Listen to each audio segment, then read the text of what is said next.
remarks once the first time, and then, we'll just kind of expedite. I won't have to reread everything for each nominee.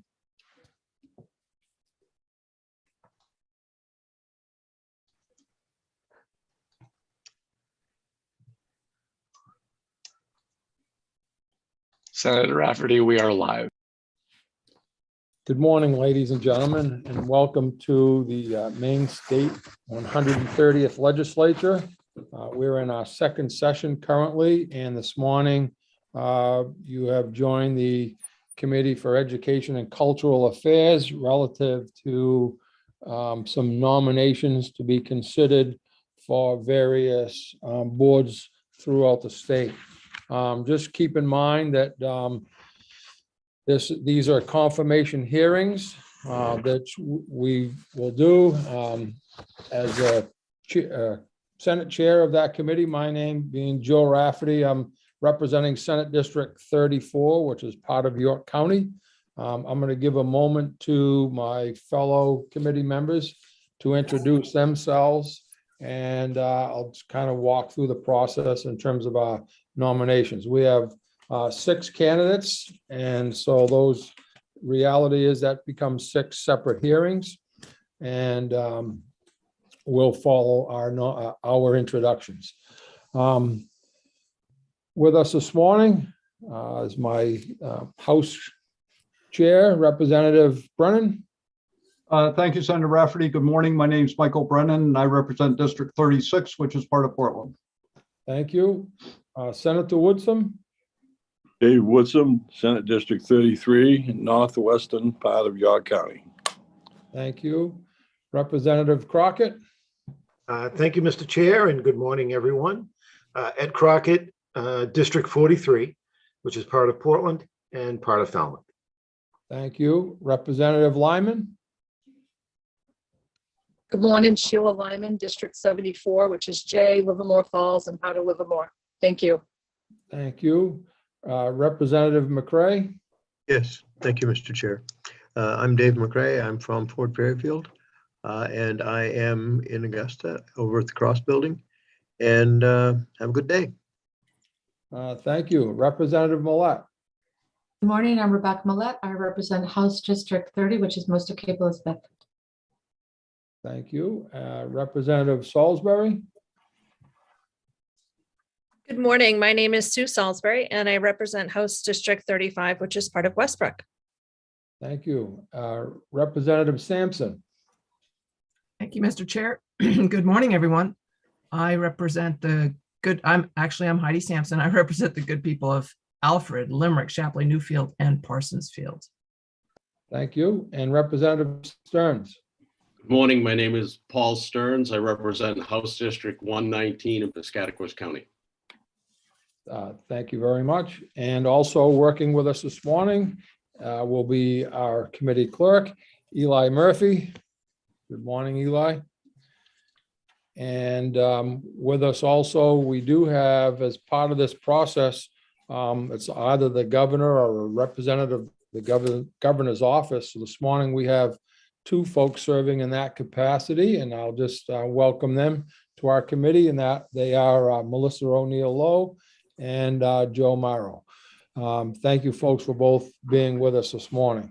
So I'll walk through the process. Basically, I'll read the rules in terms of the hearings for the first hearing, and we can abbreviate that a little bit as we move through and go from there. So the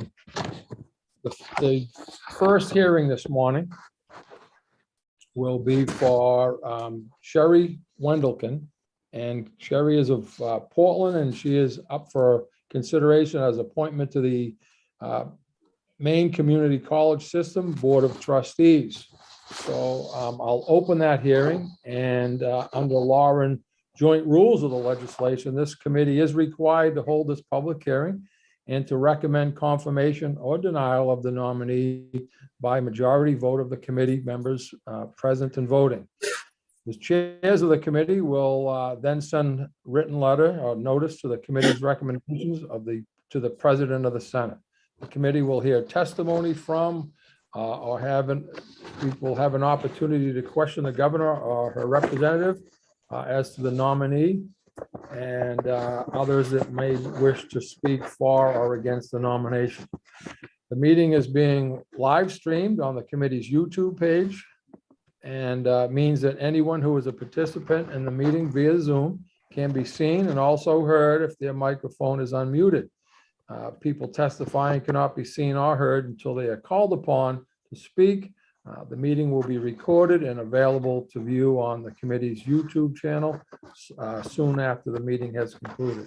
So the committee has had an opportunity to receive testimony for or against, and had an opportunity to review that. So at this time, I would call for a motion, please, to confirm. Representative Brennan, thank you. So, Senator Rafferty, I would move that the Joint Standing Committee on Education and Cultural Affairs recommend confirmation of Ms. Sherry Wendelken of Portland for appointment to the Maine Community College System Board of Trustees. Thank you. And can I get a second, please? Thank you, Representative Crockett. So the motion from Representative Brennan for nomination was seconded by Representative Crockett. And I will ask at this time for Melissa O'Neill Lowe to speak on behalf of the governor's office concerning the recommendation.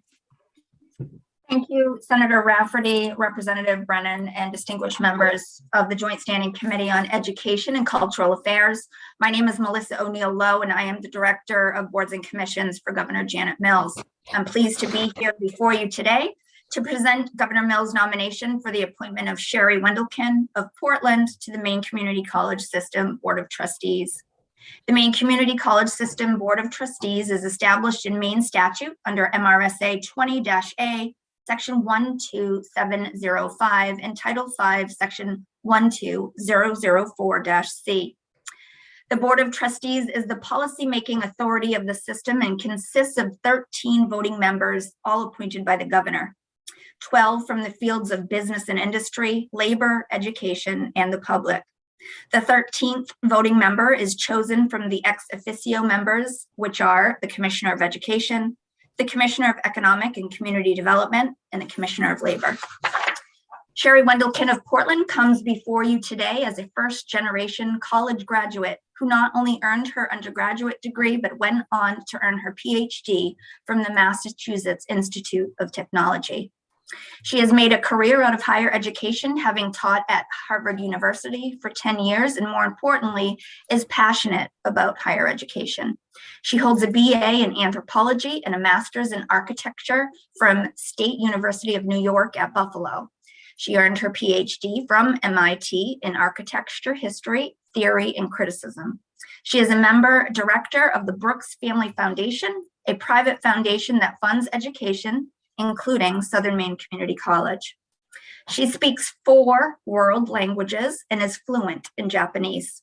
Her deep understanding of higher education and her unwavering belief in a community college education that enables students to make their own way on their own path will bring a viewpoint that is distinctive and will be beneficial for the system. She is a civic-minded member of her community and has served on the Wainfleet Board of Trustees as well as the Mayo Street Arts Board of Trustees. Because of Ms. Wendelken's dedication to higher education and her belief in individualized pathways of obtaining post-secondary education, we believe that she will bring an added value and advocacy needed for pathways less traveled by Maine students. For these reasons and several more, I would ask that you support the nomination of Sherry Wendelken of Portland to the Maine Community College System Board of Trustees. I'd be happy to answer any questions that anybody has at this time. And again, thank you for your time this morning. Thank you. Do we have any questions, folks, at this time? Anyone? Seeing none, then thank you, Ms. O'Neill Lowe, for that. And I would invite at this time Sherry Wendelken to come in and speak relative to her nomination. Thank you. Senator Rafferty, Representative Brennan, and distinguished members of the Joint Standing Committee on Education and Cultural Affairs. My name is Sherry Wendelken and I live in Portland. I come to this nomination with experience that has given me multiple perspectives on the work of a community college board member, and I would like to introduce myself by talking about each of those perspectives. I am the product of public education, an academic with experience teaching in higher education, a philanthropist with commitment to the community college experience, and a mother who has seen under-resourced children in my community struggle and succeed thanks to opportunities they were given. I've also lived overseas for many years on 3 continents, which has given me some perspective on our educational system's strengths and weaknesses. First and foremost, I'm the product of the public education system in the state of New York, which gave me opportunities that would otherwise have been out of reach. I graduated from the State University of New York at Buffalo on a state scholarship and financial aid. I was able to work part-time to pay additional expenses and graduated debt-free, which would be challenging for students today. I know what it's like to work one's way through college, to worry about housing, to have to balance academic and work responsibilities. I've seen peers drop out or fail due to these pressures. I've also seen them return later and succeed, thanks to the openness and flexibility of the community college system. I'm also the product of a private and extremely competitive institution of higher education. I attended MIT on scholarship and earned a PhD, where I met students from great universities all over the world and the United States. After MIT, I was a faculty member of Harvard University, where I taught for about 10 years. Some of my time there included the role of senior thesis advisor, where I got to know individual students and their backgrounds quite well. But what does all this have to do with Maine's community college system? At both Harvard and MIT, and I would add Cornell University as well, I met students who had their start at their local community college. Where else in the world would this have been possible? In other countries where I've lived, students are sorted and tracked from an early age. Their lives are determined by what they're able to do or their circumstances at age 14 or even younger. As time goes on, one cannot change one's mind or redeem a weak performance or overcome an economic or personal challenge. Yet in our country, the door to success and possibility remains open. Not because of increasingly competitive 4-year college admission, but because of the role of the community college. Of course, not all community college students are destined for the Ivy League. These are always very exceptional and rare cases, but that possibility is real. And the door to a 4-year college education is very much open to community college students. It's commonly understood that the Ivy League and places like MIT are not for everyone. It's increasingly said that 4-year colleges are not for everyone, but community colleges are for everyone. We have a path through the system to support and educate students with alternative talents and abilities, students who face challenges, and those who come to their career path a bit later in life. That these colleges send students on to succeed in 4-year degrees is proof of the quality of the education that they provide. But I'm equally impressed and astonished by the abundance of tradesmen, medical technicians, forestry professionals, culinary specialists, computer techs, and countless other professionals that I've met here in Maine that have had their start in community college programs. People from rural areas or first-generation college students like myself, or new Mainers from other countries. I'm equally astonished that our community colleges are able to maintain so many high-quality, successful programs in so many diverse fields. What better resource for our state, and what better investment could we make in our state's economic growth and cultural enrichment than investing in our youth and our skilled workforce? Finally, I'm fortunate enough to have the perspective of a philanthropist who has decided after some study to support the community college system here in Maine. I created the Wendelken Completion Grant to address the need of rural Mainers who face a barrier to graduation due to their inability to secure affordable housing near their school. I'm honored to provide a group of students financial aid to help ease the burden of student debt or remove a barrier to their graduation. In the course of this work, I've been in contact with Southern Maine Community College staff and have met some of the faculty who advise and teach students. I've been enormously impressed with the quality and character of the people at SMCC who truly care about their students and are deeply dedicated to the work they do. I would be honored to have the opportunity to learn more about other community colleges in Maine and to support their mission.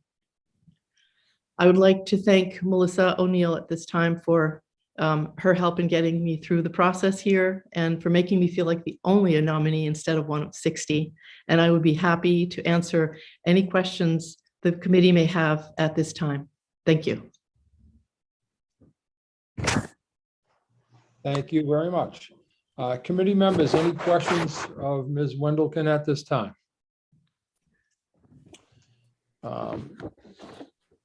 Seeing none, I know that the committee has received some testimony throughout, not only for Ms. Wendelken, but other nominees. I don't have anyone scheduled to speak. Any additional speakers, Eli? Not that I see, sir. Great. So seeing that there are no questions and no additional testimony or comment relative to the nomination, I'd like to close the hearing relative to Ms. Wendelken and remind the committee that normally the rules call for some time in between the hearings and the actual voting. But I will, with your permission, in advance of the law, the committee may take a vote on this nomination sooner than 15 minutes after the close of the hearing with the approval of the committee. Is there anyone that opposes us moving forward with the vote for the nomination at this time? Seeing none, then I will propose that the pending question of the committee at this time is that the Joint Standing Committee on Educational and Cultural Affairs recommend to the Senate State Legislature appointment to the Maine Community College System Board of Trustees. Senator, your paperwork seems to be right on the microphone, so it's Oh, I'm sorry. voice. So sorry to interrupt. That's okay. It just kind of gives you an idea of what my desk looks like here, a so-called table. So I will reread that just for confirmation of that everyone received it. So the pending question before the committee is that the Joint Standing Committee on Education and Cultural Affairs recommend to the Senate of the 130th Maine State Legislature the nomination of Sherry Wendelken of Portland to the University of Maine Community College System Board of Trustees. Keep in mind that a yes vote will approve the nomination. A no vote would mean you're against the nomination. Is the committee ready for a vote? Seeing the nods, I will say and ask our committee clerk, Eli, if you would be kind enough, sir, to call the roll. In the confirmation of Sherry Wendelken for the Maine Community College Board of Trustees, Senator Rafferty. Yes. Senator Rafferty votes yes. Senator Daughtry. Senator Daughtry is absent. Senator Woodsom. Yes. Senator Woodsom votes yes. Representative Brennan. Yes. Representative Brennan votes yes. Representative Crockett. First, Ms. Wendelken, that was an incredibly inspiring testimony. So a heartfelt yes. Representative Crockett votes yes. Representative Dodge. Representative Dodge is absent. Representative Lyman. Yes. Representative Lyman votes yes. Representative McCray. Yes. Representative McCray votes yes. Representative Millette. Yes. Representative Millette votes yes. Representative Roach. Representative Roach is absent. Representative Salisbury. Yes. Representative Salisbury votes yes. Representative Sampson. Yes, thank you. Representative Sampson votes yes. Representative Stearns. Yes. Representative Stearns votes yes. The votes are 10 yes with 3 absent. Thank you very much, Eli. So having 10 members of the committee having voted in the affirmative and none in the negative, it is a vote of the Joint Standing Committee on Education and Cultural Affairs that the nomination of Sherry Wendelken of Portland for the appointment to the Maine Community College System Board of Trustees is approved. Congratulations, Ms. Wendelken. Thank you. Awesome. Thank you very much. Thank you. As Representative Crockett mentioned, very impressive. Thank you for doing this, and we wish you well moving forward. Thank you very much. It's been an honor to be here. Okay. Wow. Thank you.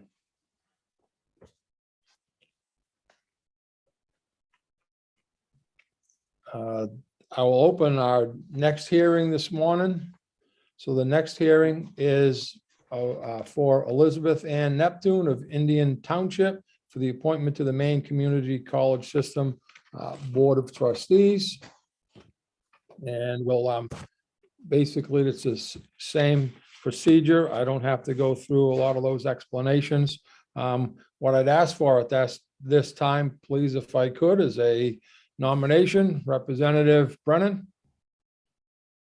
Thank you, Senator Rafferty. I move that the Joint Standing Committee on Education and Cultural Affairs recommend confirmation of Ms. Elizabeth Ann Neptune of Indian Township for appointment to the Maine Community College System Board of Trustees. Thank you. Do I have a second? Thank you, Representative Salisbury, with a second. And so I would ask at this time if Ms. O'Neill Lowe would speak as representative of the governor on behalf of the nominee. Thank you, Senator Rafferty, Representative Brennan, and distinguished members of the Joint Standing Committee on Education and Cultural Affairs. My name is Melissa O'Neill Lowe, and I am the Director of Boards and Commissions for Governor Janet Mills. I'm pleased to be here before you today to present Governor Mills' nomination for the appointment of Elizabeth Ann Neptune of Indian Township to the Maine Community College System Board of Trustees. If it pleases the committee, I would like to skip over the statutory reference given in my first remarks. Elizabeth Ann Neptune of Indian Township comes before you today as an independent consultant and the interim health director for the Passamaquoddy tribe at Pleasant Point, where she also serves on the Township Tribal Council. Ms. Neptune has over 35 years of experience in delivering innovative health and human services to Native communities and provides technical assistance to Native American tribes across the country. Prior to owning her own firm, Ms. Neptune worked for the Maine CDC in the Office of Minority Health, helping identify, assist, and implement strategies to reduce health disparities in Maine's minority populations. As you've undoubtedly seen in her background materials, she's not a stranger to public service and serves on the American Public Human Services Association, the University of Maine Machias Board of Visitors, the Maine Community Foundation, and the Sunrise County Economic Development Council. She has been recognized as a leader among her peers for her outstanding services to advance American Indian and Alaska Native health by the National Indian Health Board. Together with her skill set in healthcare and tribal relations, Ms. Neptune will bring a perspective to the community college system that is inclusive and currently underrepresented. It is for these reasons and many more this morning that on behalf of the governor, I would ask that you support the nomination of Elizabeth Ann Neptune of Indian Township to the Maine Community College System Board of Trustees. I'd be happy to answer any questions that you have at this time, and thank you for indulging me this morning. Thank you. Any questions, folks, from committee members? Seeing none, I would now like to recognize Elizabeth Ann Neptune for the purpose of making a statement recommending relative to the nomination. Good morning, Senator Rafferty, Representative Brennan, and members of the Education and Cultural Affairs Committee. My name is Elizabeth Neptune from Indian Township, Maine, and I'm here to discuss with you my nomination to the Maine Community College System. I'm honored to be considered for this appointment. My comments will be brief this morning, not quite as lengthy as the previous nominee. I certainly appreciate all of her vast knowledge and experience. I am a citizen of the Passamaquoddy tribe and have been a staunch believer in the benefits of education, as were both of my parents. I am the mother of 6 amazing children, 4 of which are college graduates and 2 are currently in college themselves. And I know that you've read that I have primarily a health administration background. Education and health are central to the individual and as well as population well-being overall. Adults with higher education attainment live healthier and longer lives compared to their less educated peers. And that is a point that I've taken to heart throughout my career over the last 35 years. As an advocate for health equity and as well as education, I do believe that I'll bring a unique perspective to the Maine community college system.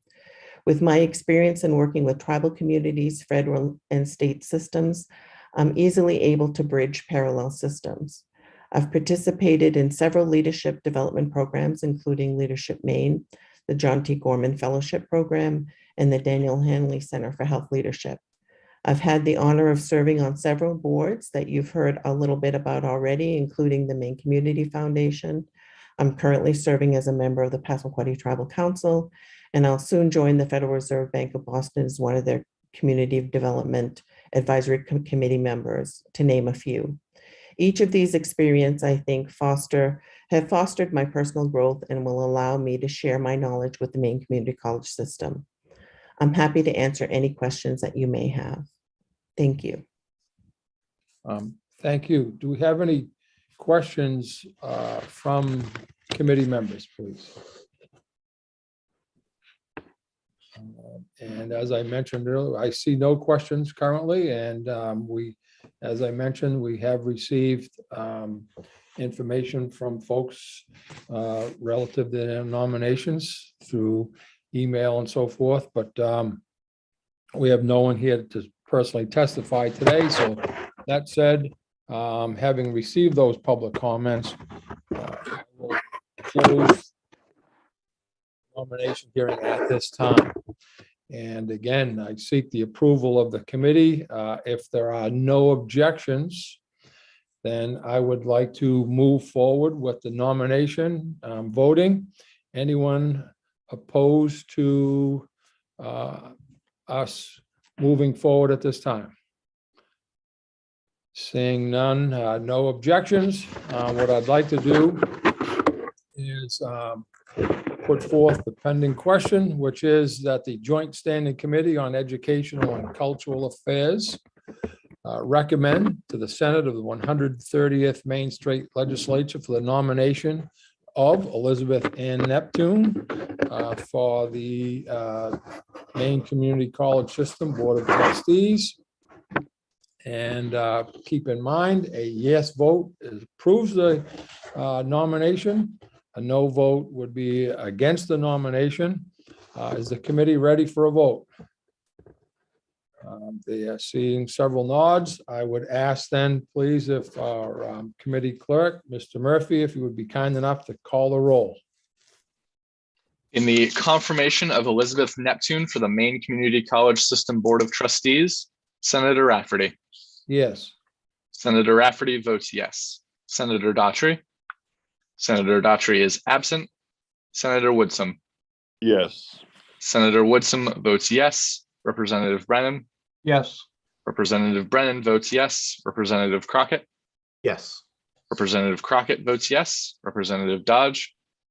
Representative Dodge is absent. Representative Lyman. Yes. Representative Yes. Lyman. Representative Lyman votes yes. Representative McCray. Yes. Representative McCray votes yes. Representative Millette. Yes. Representative Millette votes yes. Representative Roach. Representative Roach is absent. Representative Salisbury, Sorry, yes. Representative Salisbury votes yes. Representative Sampson, Yes. Representative Sampson votes yes. Representative Stearns, Yes. Representative Stearns votes yes. The votes are 10 yes with 3 absent. Thank you, Eli. So with 10 members of the committee having voted in the affirmative and none in the negative, it is the vote of the Joint Standing Committee on Education and Cultural Affairs that the nomination of Elizabeth Ann Neptune of Indian Township for the appointment to the Maine Community College System Board of Trustees be confirmed. Congratulations. Job well done, and thank you for your Thank you all willingness to very do much. it. Thank you. Have a good day and good luck with this moving forward. Thank you so much.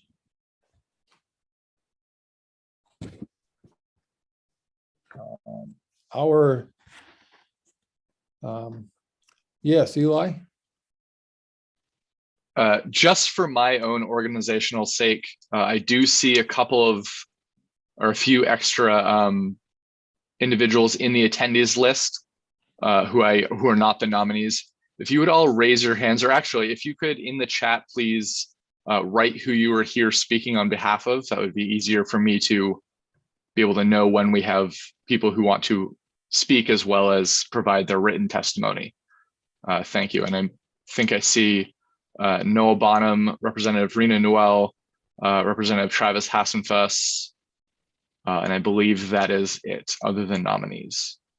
Thank you. Eli, just, are those folks here to speak, or are they just listening? I am not sure, sir. Oh, okay. I'm hoping to Yeah. find that out. I don't have that list, but thanks very much. So our next hearing, which I will open at this time. The next hearing is for the nomination of Margaret B. Angel of Cape Elizabeth for the appointment to the Maine Community College Board of Trustees. I would ask for a nomination, please, at this time. I'm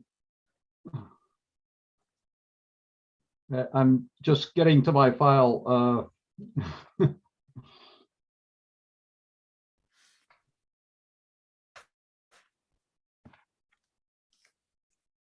Oh, shoot. I'm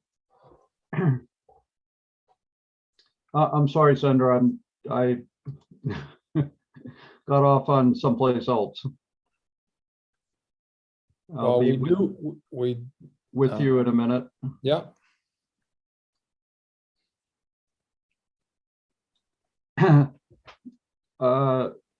Senator Rafferty, I move that the Joint Standing Committee on Education and Cultural Affairs recommend confirmation of Miss Margaret B. Agnell of Cape Elizabeth for appointment to the Maine Community College Board of Trustees. Thank you. Do I have a second? That's seconded by Representative Millette. Thank you very much. So at this time, having the nomination been made and seconded, I would ask that Ms. O'Neill Lowe, speaking from the governor's office, if she would at this time. Thank you. Thank you, Senator Rafferty, Representative Brennan, and distinguished members of the Joint Standing Committee on Education and Cultural Affairs. My name is Melissa O'Neill Lowe, and I'm the Director of Boards and Commissions for Governor Janet Mills. I'm pleased to be here before you this morning to present Governor Mills' nomination for the appointment of Margaret B. Angel of Cape Elizabeth to the Maine Community College System Board of Trustees. Margaret B. Angel of Cape Elizabeth comes to you this morning as Head of Partnerships and Strategic Initiatives at the Rue Institute at Northeastern University. Prior to Margaret joining the Rue Institute, she was a pre-K to 12 consultant focused on pre-K to 12 educational program design and development, and has worked in Washington, D.C.'s public school system as the Director of Office of Secondary School Transformation, where she led a team of nearly 20 to support schools in academic policy, college readiness programs, advanced placement programs, career and technical education, where she reorganized the CTE program into a coherent set of 11 career academics with 30 programs of study, similar to the education one would receive in one of Maine's community colleges. Margaret holds an AB in economics from Harvard University, an MPA from Harvard Kennedy School, and an MBA from Columbia Business School. Her dedication to public and higher education speaks for itself, and her involvement in the Maine community college system will undoubtedly benefit from those experiences. It is for these reasons and many more that I've outlined this morning that on behalf of the governor, I would ask that you support the nomination of Margaret B. Angel of Cape Elizabeth to the Maine Community College System Board of Trustees. I'd be happy to answer any questions that anybody has at this time, and thank you for your time this morning. Thank you. Do we have any questions, folks, at this time? Seeing none, then I'm going to move forward and invite Ms. Angel if she would like to make any statement relative to her nomination. Thank you. Senator Rafferty, Representative Brennan, and members of the Joint Standing Committee on Education and Cultural Affairs. My name is Margaret Angel. I live in Cape Elizabeth, and I am honored to be here to discuss my nomination to the Board of Trustees of the Maine Community College System. I am humbled by the trust that the governor has placed in my ability to carry out this role. At the core of why I'm here today is that, aside from my family, the two strongest forces in my life have been education and Maine. I have worked in education for over 20 years. I'm a builder and have been trained in business and operations. My happiest professional moments have been when I can work alongside visionary educators to build programs that have significant impact. I currently serve on the leadership team of the Rue Institute at Northeastern University in Portland as the head of partnerships and strategic initiatives. At the Rue Institute, we are building graduate education, applied research, and entrepreneurship programs, all in service of offering transformational opportunities for Mainers who want to work in technology, advanced life sciences, and the innovation economy. In my current role, I focus on building partnerships with industry, academia, and community groups. It takes an ecosystem of many different and distinct institutions to create meaningful opportunities for all. I have not always worked in higher ed. I worked at Boston Public Schools on the creation of universal preschool for 4-year-olds. I was director of secondary school transformation in the Washington, D.C. public schools, leading all central office supports for secondary schools, including career and technical education programs, high school credit recovery, and guidance and college counseling. I followed that role by creating professional development programs for teachers and school leaders who wanted to transform their classrooms by embracing ideas in personalized and deeper learning. On the personal side, I grew up mostly in New York City and lived for a decade each in Boston and DC. But my family were farmers in Standish before Maine was a state, and my connection to this place runs deep. In 2016, my husband and I decided to move to Maine for the simple reason that it feels like home. We wanted to raise our daughters here. When I was approached about this nomination, it felt like so many parts of my life were coming together. Education, leadership, economic opportunity, and the ability to serve our beloved state. I have worked on two sides of the community college system. In high schools, preparing students for the next step, and in higher education, linking advanced pathways to careers. Serving the community college system would allow me to bring those experiences to bear for an essential institution. Pathways to certificates and associate's degrees are vital for Maine people and the Maine economy. I believe in building a robust system that is connected and integrated with both our secondary schools and with industry and the next stages of higher education. I would be honored to serve and will bring passion, a collaborative spirit, tireless enthusiasm, and a deep belief that Maine students and educators deserve the absolute best we can dream of. Thank you for considering my nomination. I look forward to your questions. Thank you very much, Ms. Angel. Any questions, folks, at this time? Yes, Representative Millett. Thank you, Mr. Chair. Not a question. I just want to thank Ms. Angel so much for agreeing to serve. I'm so truly impressed by her expertise and background. And I'm not just saying that because she's a constituent. This is a remarkable skill set that our Maine Community College system will benefit from. And so just again, many thanks for agreeing to serve in our system. Thank you. Thank you. Any additional questions, folks? Seeing none and having read any public comment and supportive information, both for nor against, I will close the hearing and move towards a vote for the nomination of Ms. Angel to the board, to appointment to the Maine Community College Board of Trustees at this time. In order to move forward with the vote, as I mentioned earlier, typically there is a 15-minute time limit that we can waive with the approval of the committee to move that vote at this time. Is there anyone opposed to voting now? Show of hands. Seeing no objections, I am going to move the vote. So the pending question before the committee is that the Joint Standing Committee on Education and Cultural Affairs recommend to the Senate of the 130th Maine Legislature that the nomination of Margaret B. Angel of Cape Elizabeth for appointment to the Maine Community College System Board of Trustees.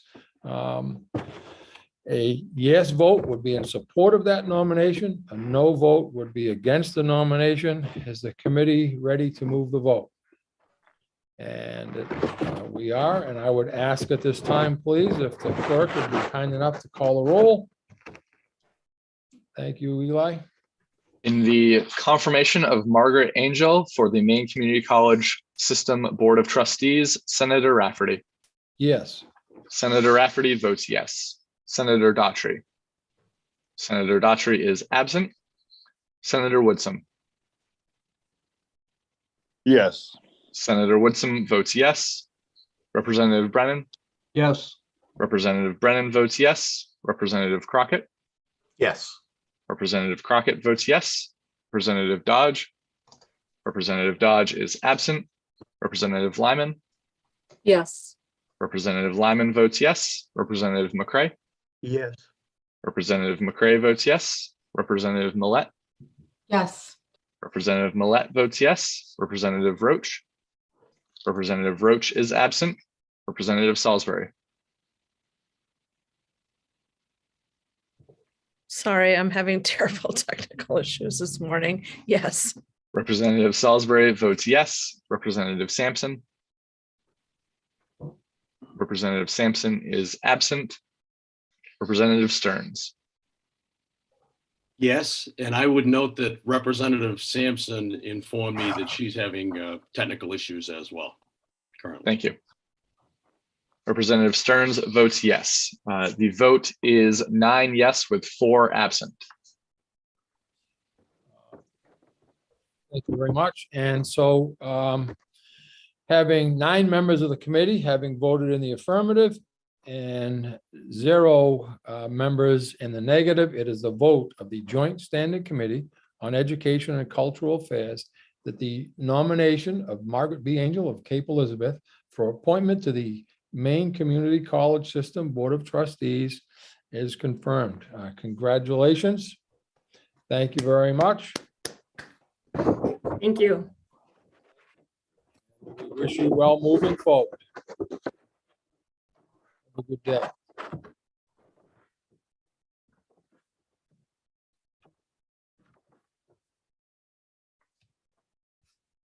We have an additional hearing relative to the community college system. So I will open that at this time. And this public hearing for the Joint Standing Committee on Education and Cultural Affairs is for the consideration of Donna M. Loring of Bradley for the appointment to the University of Maine System Board of Trustees. And I would ask for a motion to confirm, I'm sorry. Representative Brennan. Thank you, Senator Rafferty. I move that the Joint Standing Committee on Education and Cultural Affairs recommend confirmation of the Honorable Donna M. Loring of Bradley for appointment to the University of Maine System Board of Trustees. Thank you. Do I have a second? Thank you, Representative Crockett. So a motion from Representative Brennan has been made, seconded by Representative Crockett. So at this time, I would ask that Mr. Joe Marrow, on behalf of the governor's office, would like to speak as to the purpose of making a statement concerning this nomination. Thank you. Yes, thank you. Senator Rafferty, Representative Brennan, and distinguished members of the Joint Standing Committee on Education and Cultural Affairs. My name is Joe Morrow, and I'm a senior policy advisor for Governor Janet Mills. I'm here today on behalf of the governor to speak in support of the nomination of the Honorable Donna Loring of Bradley as a member of the University of Maine System Board of Trustees. The University of Maine System Board of Trustees consists of 16 members. The Commissioner of Education serves as an ex officio member and 15 appointed by the governor. Following the governor's signature of LD 453 last June, one of the governor's appointments must be a member of a federally recognized Indian nation, tribe, or band in the state, recommended by the tribal governments in the state. The Honorable Donna Loring will be the first person to serve in a seat reserved for the Wabanaki tribes, and only the third tribal member to serve on the University of Maine System Board of Trustees.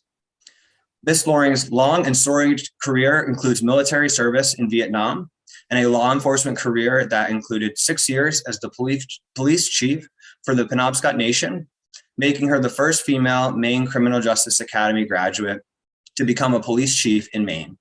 While serving as police chief, she graduated from the University of Maine with a degree in political science and later became the first woman appointed head of security at Bowdoin College. Donna has also served 12 years as a representative of the Penobscot Nation in the Maine House, 28 years on the Tribal Council, and served as the chair of the Women's Veterans Commission during the administration of Governor King. For the first 2 years of the Mills administration, she served as the governor's senior policy advisor on tribal affairs. In 2017, she received both the University of Maine Alumni Association's Career Award and an honorary doctorate in humane letters. The Honorable Donna Loring's professional career, public service, and efforts to preserve the Wabanaki culture and bring attention to issues affecting Maine's tribes will make her an invaluable addition to the University of Maine Board of Trustees. And on behalf of Governor Mills, I urge you to support her nomination. I would be happy to answer any questions that you may have at this time. Thank you. Thank you. Any questions, folks, of Mr. Morrow at this time? Seeing none, then I would like to invite Ms. Loring to speak as to the nomination. Thank you. I'd like to make a correction, if I might. I've not served 28 years on the tribal council. It's more like, I would say 4, not 28. Good morning, Senator Rafferty, Representative Brennan, and members of the Joint Standing Committee on Education and Cultural Affairs. My name is Donna Loring. I'm a tribal elder of the Penobscot Nation, and I live in Bradley, Maine. I am pleased to be here today to discuss my nomination to fill the newly created permanent dedicated Wabanaki seat on the University of Maine System Board of Trustees. I would like to thank Governor Mills for my nomination and the tribal chiefs for supporting me for this nomination. I would also like to thank those who have written letters of support. Lastly, I would like to thank Passamaquoddy Representative Rena Newell for sponsoring the law that created this permanent seat. The creation of this seat is indeed a historic event in the history of the University of Maine system. I am honored to be nominated by the governor and the chiefs and by the fact that they are entrusting me to represent the Wabanaki people on one of the highest policymaker levels of the University of Maine system. I believe I am qualified to do so, given my various life experiences within the field of higher education and at the policy level for both the tribe and the state. I received my BA in 1986 at the University of Maine, Orono, utilizing my GI Bill after my return from duty in Vietnam. I later served as Director of Security at Bowdoin College. I later became Coordinator of Native and International Student Affairs at the University of Southern Maine. I was honored to be chosen by Governor King to serve on the New England Board of Higher Education and as chair of the Women Veterans Commission, as well as his advisor on Women Veterans Affairs. I have served for over a decade in the legislature, representing the Penobscot Nation. During this time, I sponsored a bill that would require Maine Indian history to be taught in all Maine public schools. It is now law. Most recently, I have served as Senior Policy Advisor on Tribal Affairs to Governor Mills. And with a nod to Women's History Month, I must say it was an extreme honor to be an advisor to the first woman governor of the state of Maine. I am excited for the opportunity to amplify the voices of the Wabanaki communities and Native students, and to help set policies that will enhance the educational retention and academic success of these students who so richly deserve it.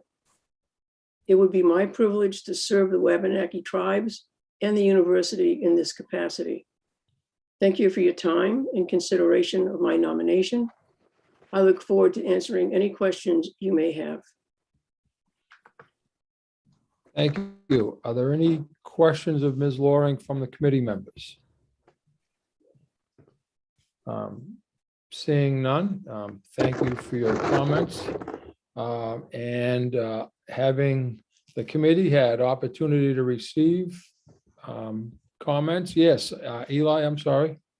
If I'm not mistaken, we also have Representative Rena Newell here to speak on behalf of Ms. Loring. Thank you very much.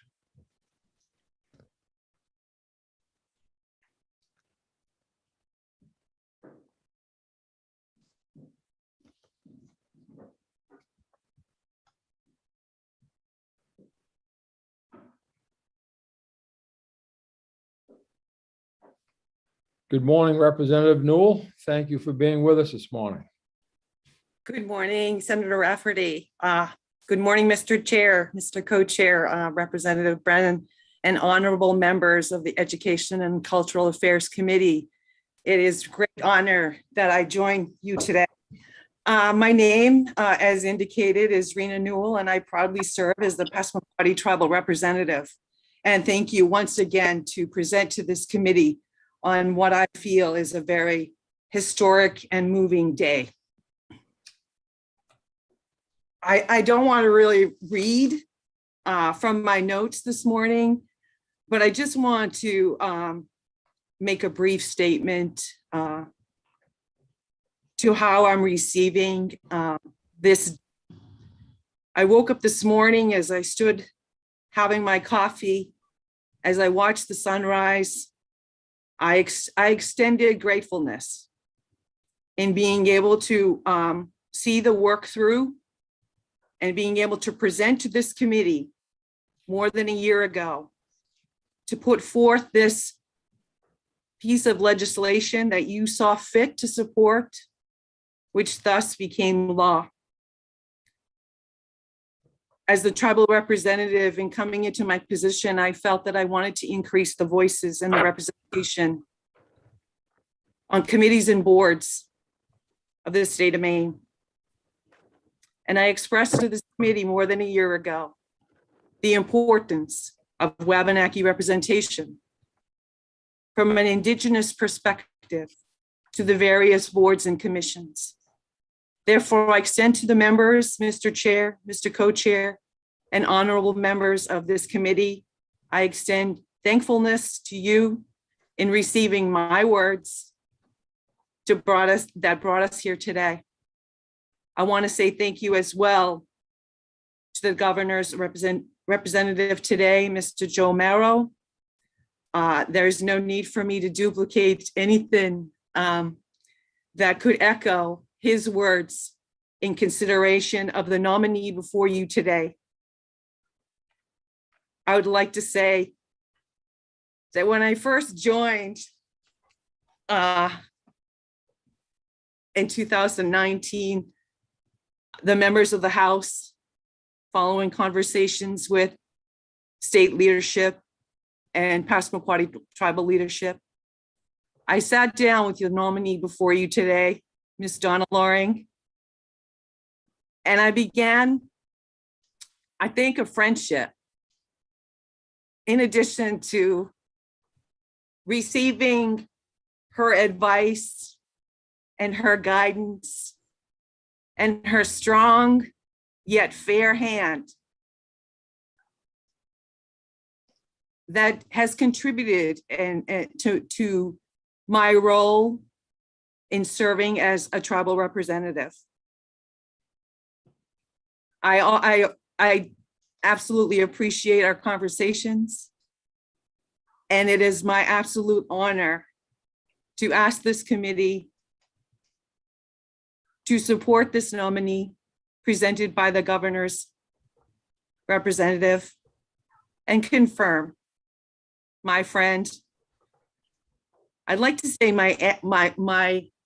well, she said it herself, my elder, as well as my mentor in the confirmation of today's hearing, in having Donna, the Honorable Donna Loring, serve in the capacity of the first permanent appointment of a Wabanaki tribal citizen to the University of Maine Board of Trustees.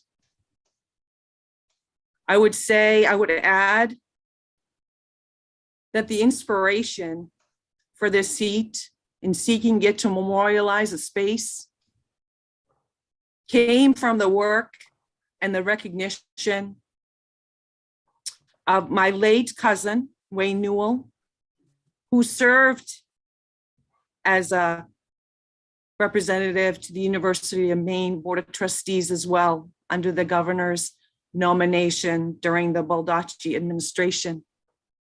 Following a second appointment, as Mr. Joe Marrow had indicated, there's only been 3, and Donna, with your confirmation today, will be the 3rd.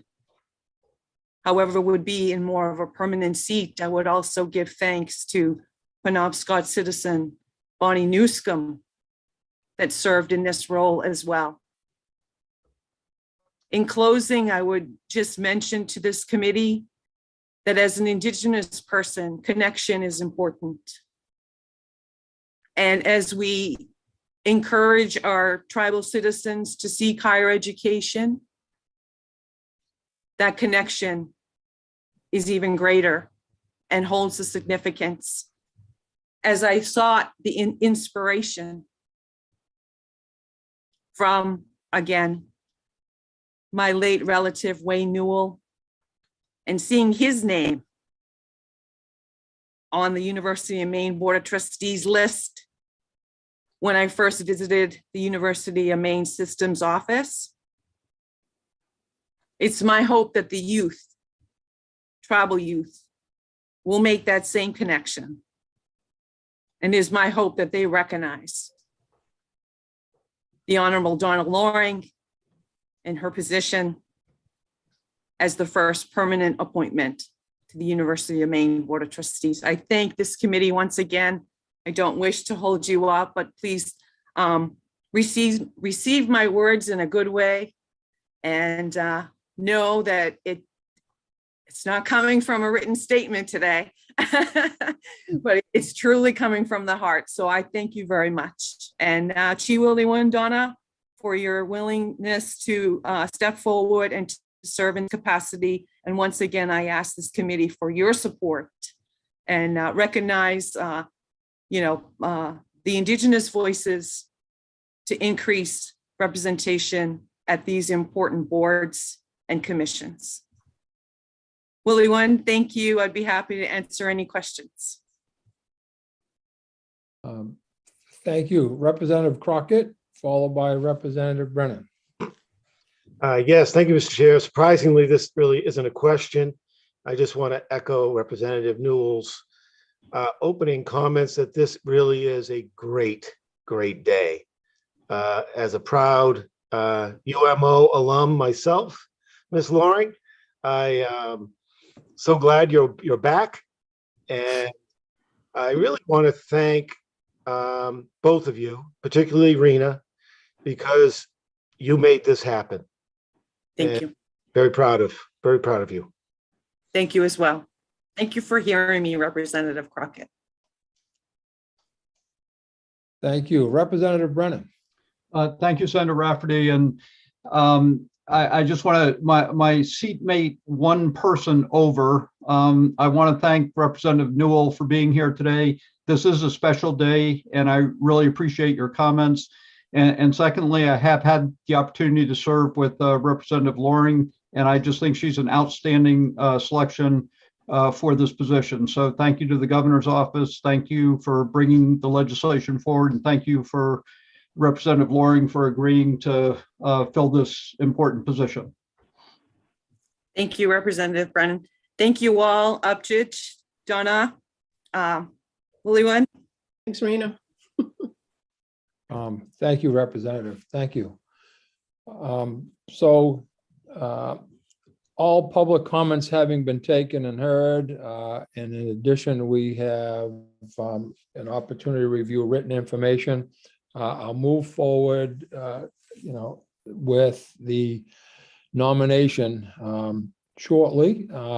Just keep in mind that, well, I'll ask that afterwards. So at this time, I'd like to call the hearing for Donna M. Loring of Bradley for the appointment to the University of Maine System Board of Trustees to a close.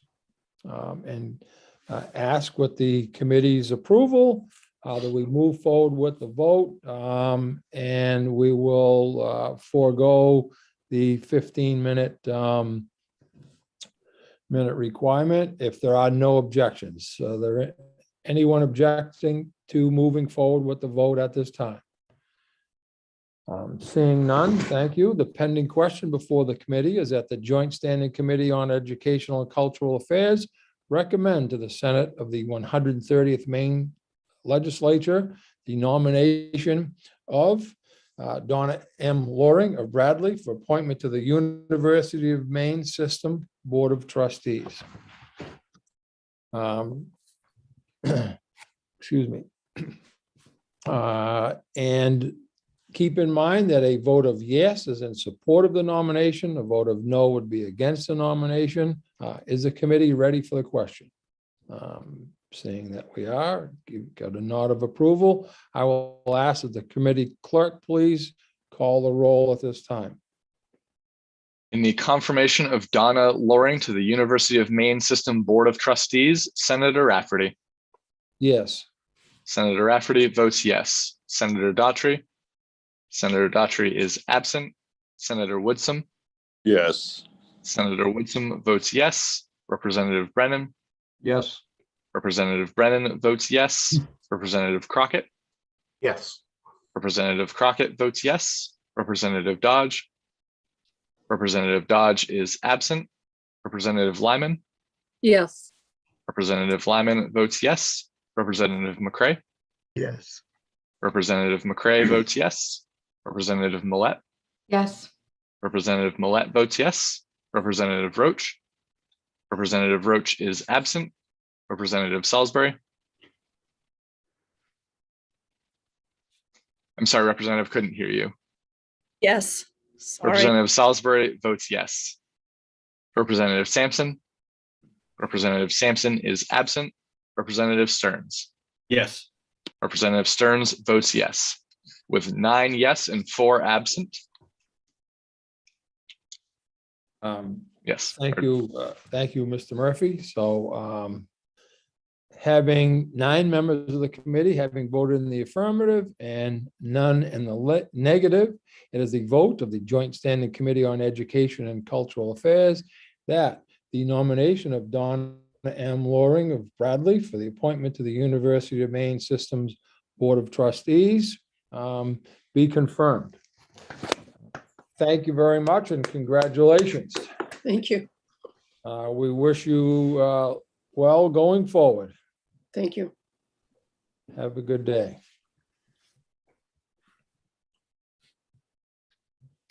Thank you, folks. We have our next hearing is also relative to the UMaine System Board of Trustees. And it'll be the same process. So I would open the hearing on the nomination of Barbara R. Alexander of Winthrop for the appointment to the University of Maine System Board of Trustees and ask for a motion to confirm, please. Representative Brennan. Thank you, Senator Rafferty. I move that the Joint Standing Committee on Education and Cultural Affairs recommend confirmation of Barbara R. Alexander of Winthrop for appointment to the University of Maine System Board of Trustees. Thank you. Do I have a second? Thank you, Representative Millett. Having a motion from Representative Brennan, seconded by Representative Millett, I will ask at this time and invite Mr. Joe Morrow of the Governor's Office to speak relative to that nomination. Yes, thank you. Senator Rafferty, Representative Brennan, hello again. Distinguished members of the Joint Standing Committee on Education and Cultural Affairs. My name is Joe Morrow, as I mentioned before, Senior Policy Advisor for Governor Mills. Here today on behalf of the governor to speak in support of the nomination of Barbara R. Alexander of Winthrop as a member of the University of Maine System Board of Trustees. Maine's University System Board of Trustees can be found in Maine Revised Statutes under Title 20A, Chapter 411, 1091. The board consists of 16 members, as I mentioned previously, 15 of whom are appointed by the governor. 16th member is the Commissioner of Education. Barbara R. Alexander of Winthrop is a graduate of the University of Michigan and the University of Maine School of Law. She served 3 years as the superintendent of the Maine Bureau of Consumer Credit Protection and was director of the Maine Public Utilities Commission's Consumer Assistance Division from 1986 to 1996. Since leaving the PUC, she has owned and operated Barbara Alexander Consulting. Her clients include national and local consumer organizations, state public utility commissions, and state utility advocates. She has worked with clients throughout the country and has appeared as an expert witness in more than 30 states. In addition to her work, Ms. Alexander has been dedicated to public service, previously serving on the Select Board of Mount Vernon, the Board of Zoning Appeals in Hollowell, and currently serves on the Winthrop Town Council.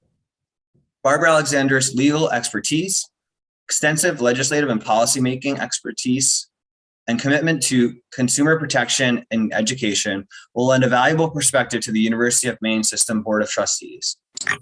On behalf of Governor Mills, I urge you to support her nomination. I'd be happy to answer any questions that you may have at this time, and thank you so much. Thank you. Committee members, any questions of Mr. Morrow at this time? Seeing none, I would invite Ms. Alexander, if she would be to make a statement relative to her nomination. Good morning. Good morning, and thank you, Senate Chair Rafferty and House Chair Brennan and all the distinguished members of the Education and Cultural Affairs Committee. I appreciate the opportunity to appear on my own behalf and speak about my nomination that Governor Mills was gracious enough to provide to me to become a member of the Board of Trustees of the University of Maine System. It is an honor to be considered. I will not repeat my background, except to say that my husband and I have been residents of Maine's for 49 years. Our 2 children have completed their education here, one of whom graduated from the University of Southern Maine. I am a benefit of the excellent education provided to Maine residents as a result of my judicial degree from the University of Maine Law School. The University of Maine system is a vital part of our state's identity, and it has a key role to play in the achievement of our obligation as a society to pursue civic engagement in our political, social, and economic life. The system is composed of, as you know, 7 individual university campuses, many areas of undergraduate and graduate level scholarship, research institutions, and cultural enrichment programs.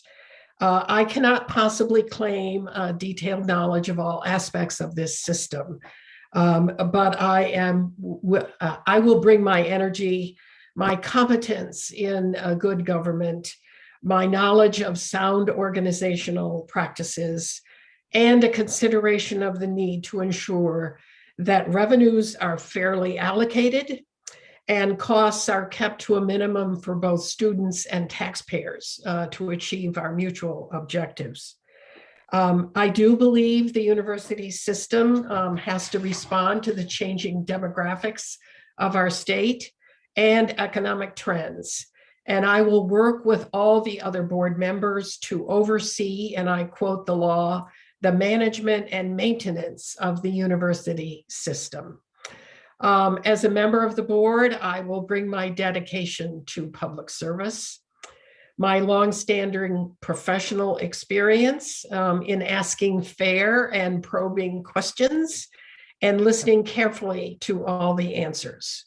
I will help create a vision that governs the university's future and builds on its excellent past.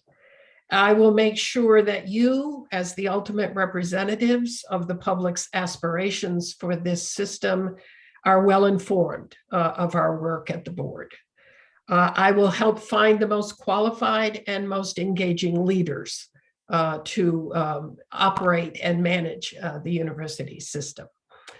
I'm happy to answer any questions that you have, and I most appreciate your consideration of my nomination. Thank you very much.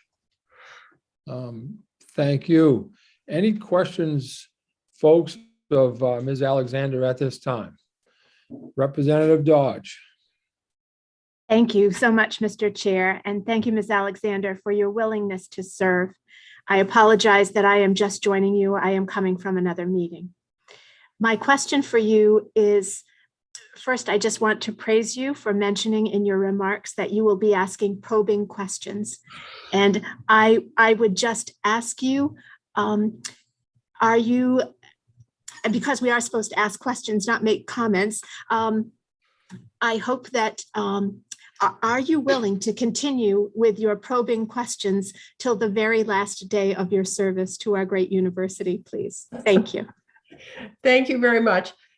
Yes, I have a reputation for that in that regard, and I can promise you that's what I will do. I look forward to engaging with the many other qualified members of the board in undertaking what I understand is a very serious work to evaluate the future vision of the University of Maine system, and I look forward to participating in that valuable experience.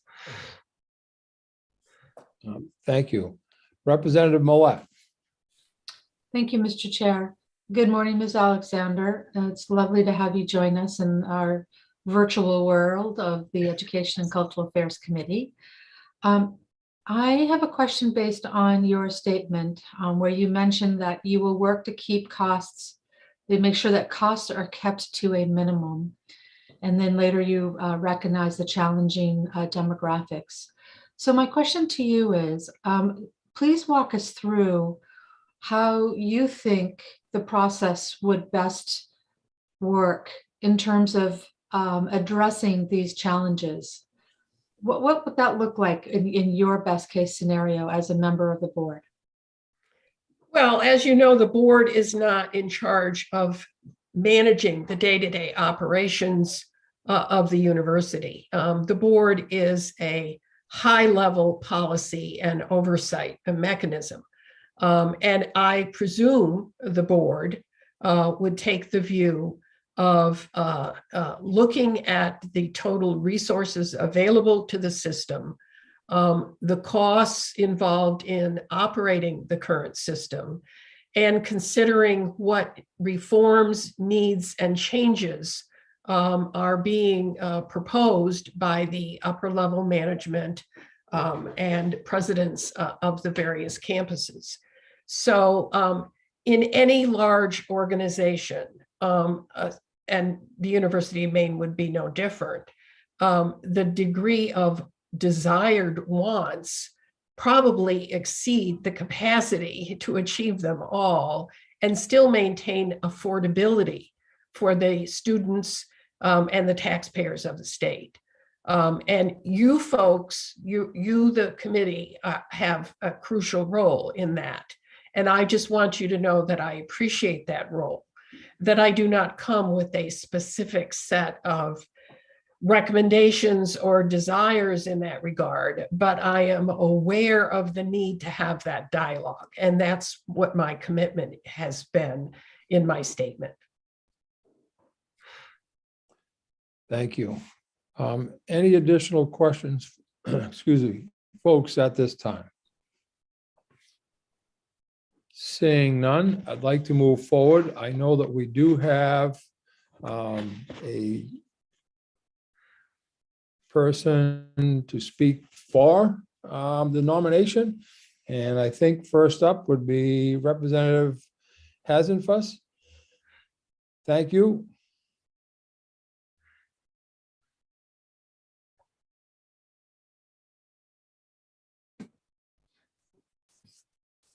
Good morning. I made it through the black circle of nothingness. You never know. Senator, Mr. Chair, are you ready for me to begin? Yes, sir. You have the floor. Okay. Thank you. And good morning, Senator Rafferty, Representative Brennan, and the distinguished members of the Education and Cultural Affairs Committee.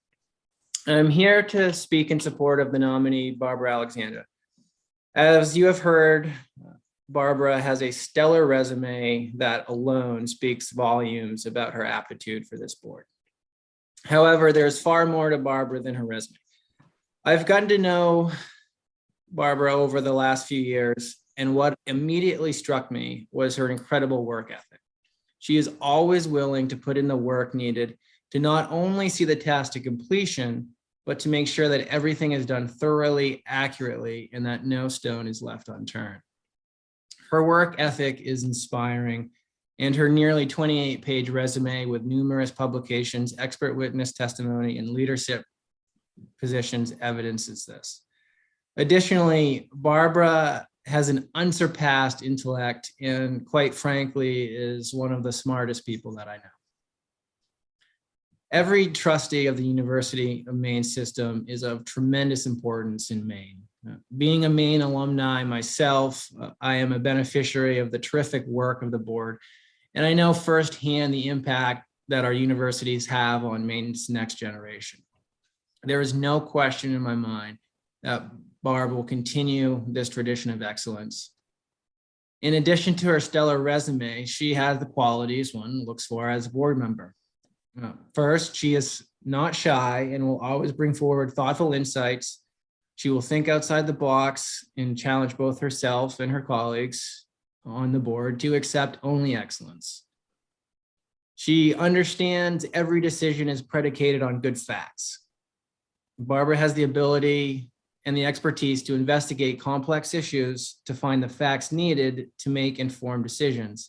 And yes, I can assure you that she will ask probing questions from day one until the end of her tenure.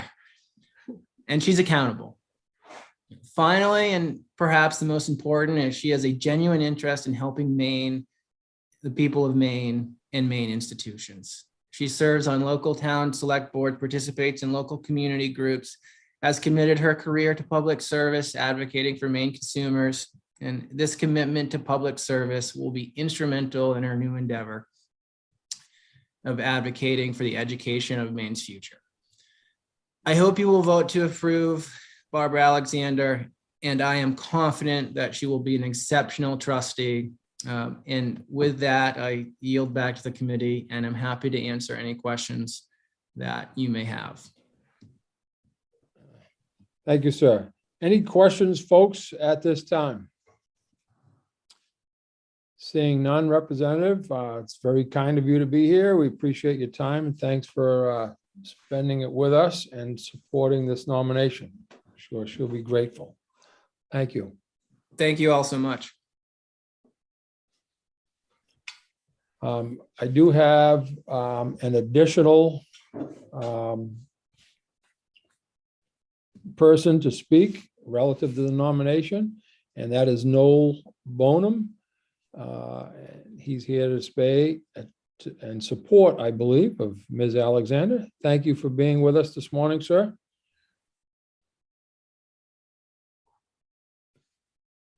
I think you're muted. Thank you. I think 10 years from now, I'll wake up with nightmares of people saying I need to unmute myself. Good morning, everyone. Honorable Senate Chair Rafferty, House Chair Brennan, honorable members of the Joint Standing Committee on Education and Cultural Affairs. I'm Noel Bonham. I'm a resident of Portland, Maine. I am the State Director for AARP Maine, which is a nonprofit, nonpartisan organization that works for older adults and advocates for their needs and their interests in the state of Maine. And we have over 218,000 members in the state, and we track a whole bunch of issues that are relevant to older adults and their families in the state. And among those issues, utilities is one for sure. And I'm here to present a testimony on behalf of Barbara Alexander, as the senator has noted, and to the University of Maine Systems Board of Trustees. I actually regard this as an honor to speak on behalf of Ms. Alexander. I've worked with Ms. Alexander in the utilities world quite extensively in this role. And you've already heard about her extensive experience articulated really well by Mr. Morrow and Mr. Hassenfuss. And so my brief statement is only to highlight a unique perspective that I have working with Ms. Alexander on utilities reform and rate protections.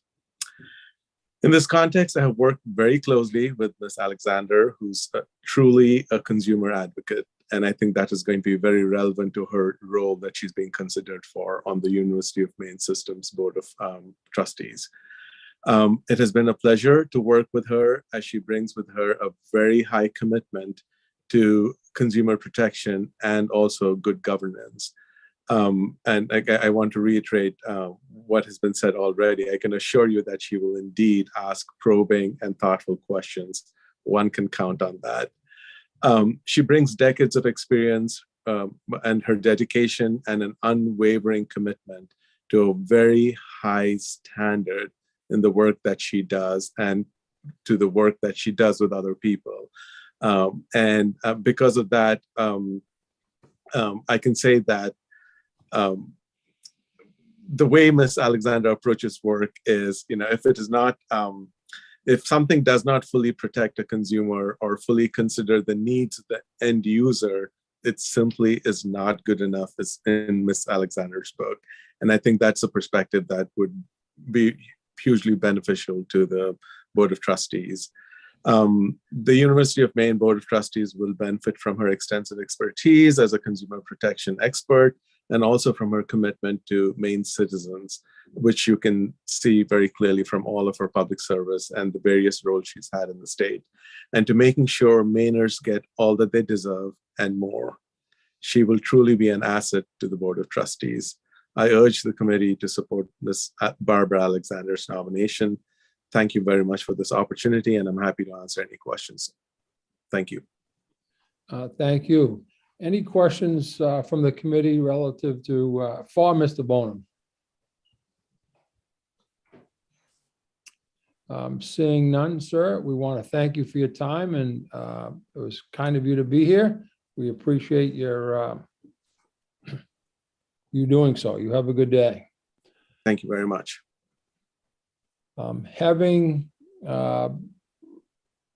received and heard public comment and an opportunity to review. We will continue to move forward with this process and try to move towards a vote on the nomination. That said, the hearing by the Joint Standing Committee on Educational and Cultural Affairs for Barbara R. Alexander of Winthrop for appointment to the University of Maine System Board of Trustees is closed. As we have practiced, folks, if there are no objections, I would like to move forward with the vote.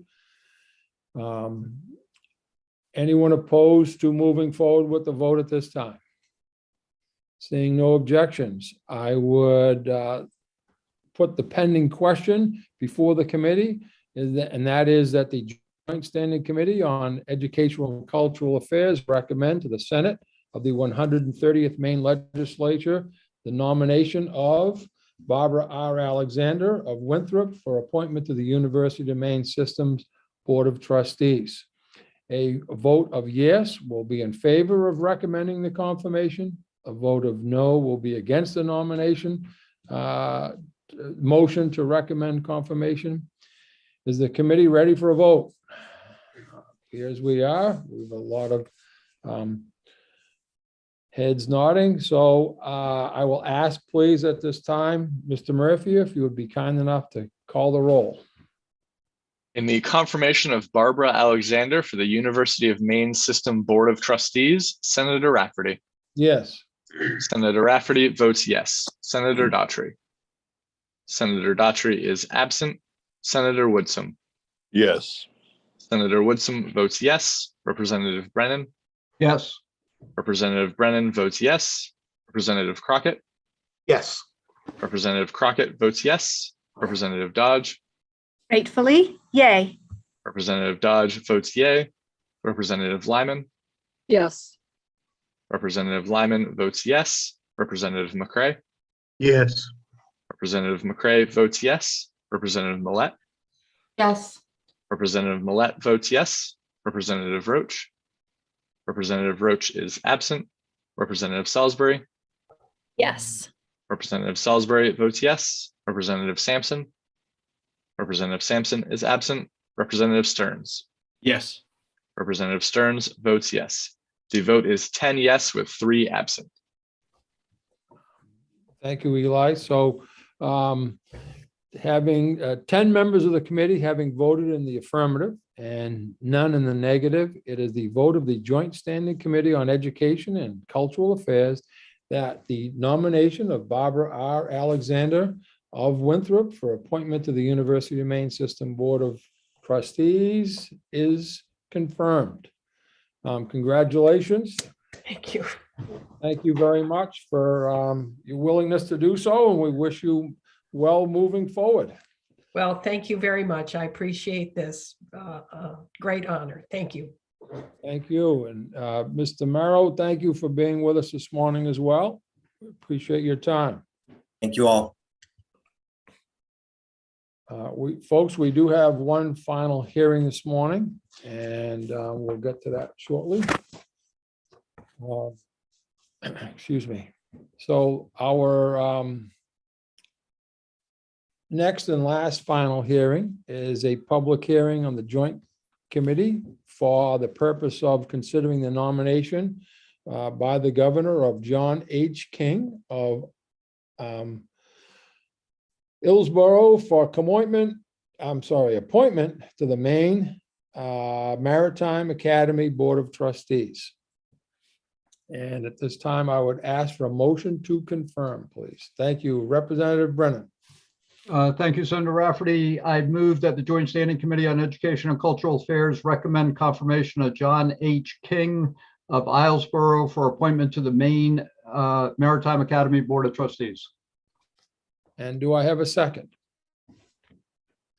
Thank you, Representative Dodge. And so having the motion from Representative Brennan was seconded by Representative Dodge.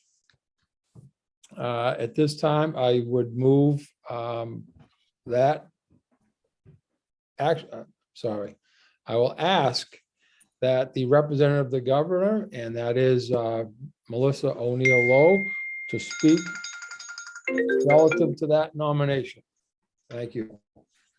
Thank you, Senator Rafferty, Representative Brennan, and distinguished members of the Joint Standing Committee on Education and Cultural Affairs. My name is Melissa O'Neill Lowe, and I am the Director of Boards and Commissions for Governor Janet Mills. I'm here today on behalf of the governor to speak in support of the nomination of John H. King, Esquire of Islesboro as a member of the Maine Maritime Academy Board of Trustees.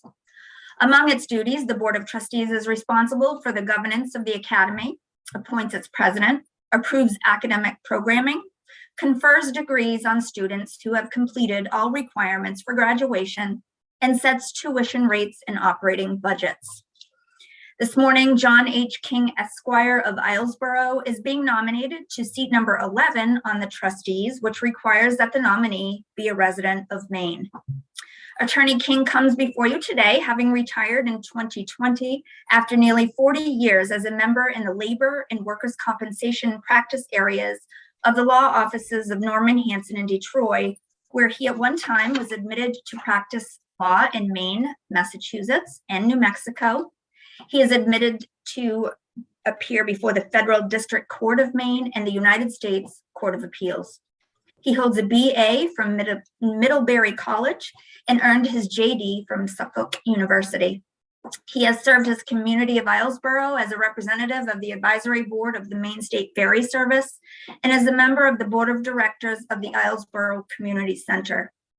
Attorney King will bring a legal perspective needed when running a higher educational institution. For these reasons and many more not spoken, on behalf of the governor, I would ask that you support the nomination of Attorney John H. King of Islesboro to the Maine Maritime Board of Trustees. Thank you for your time this morning, and this will be my final sign off. I'd be happy to answer any questions that anybody has at this time. And again, appreciate all of you and helping our nominees this morning. Thank you. Any questions, folks, of Ms. O'Neill Lowe at this time? Seeing none, then I would invite Mr. King, if he would like to make a statement relative to his nomination, please do so at this time. Thank you very much, Senator Rafferty and Representative Brennan and distinguished members of the Education and Cultural Affairs Subcommittee. I'll try to be brief. My name is John King. I'm very happy to appear before you today. I've been quite honored to be nominated to the board of the Maine Maritime Academy, which I consider to be one of the crown jewels of our educational system here in Maine. After I graduated from Suffolk University School of Law in 1981, I moved to Maine with my now wife, another Suffolk grad, and I spent a year in Bangor clerking for Judge David Roberts of the Maine Supreme Judicial Court, which was a wonderful experience for me. Judge Roberts was a unique mentor and became a great friend as well. As Ms. O'Neill Lowe indicated, I practiced law for 38 years with the law firm of Norman Hanson in Detroit.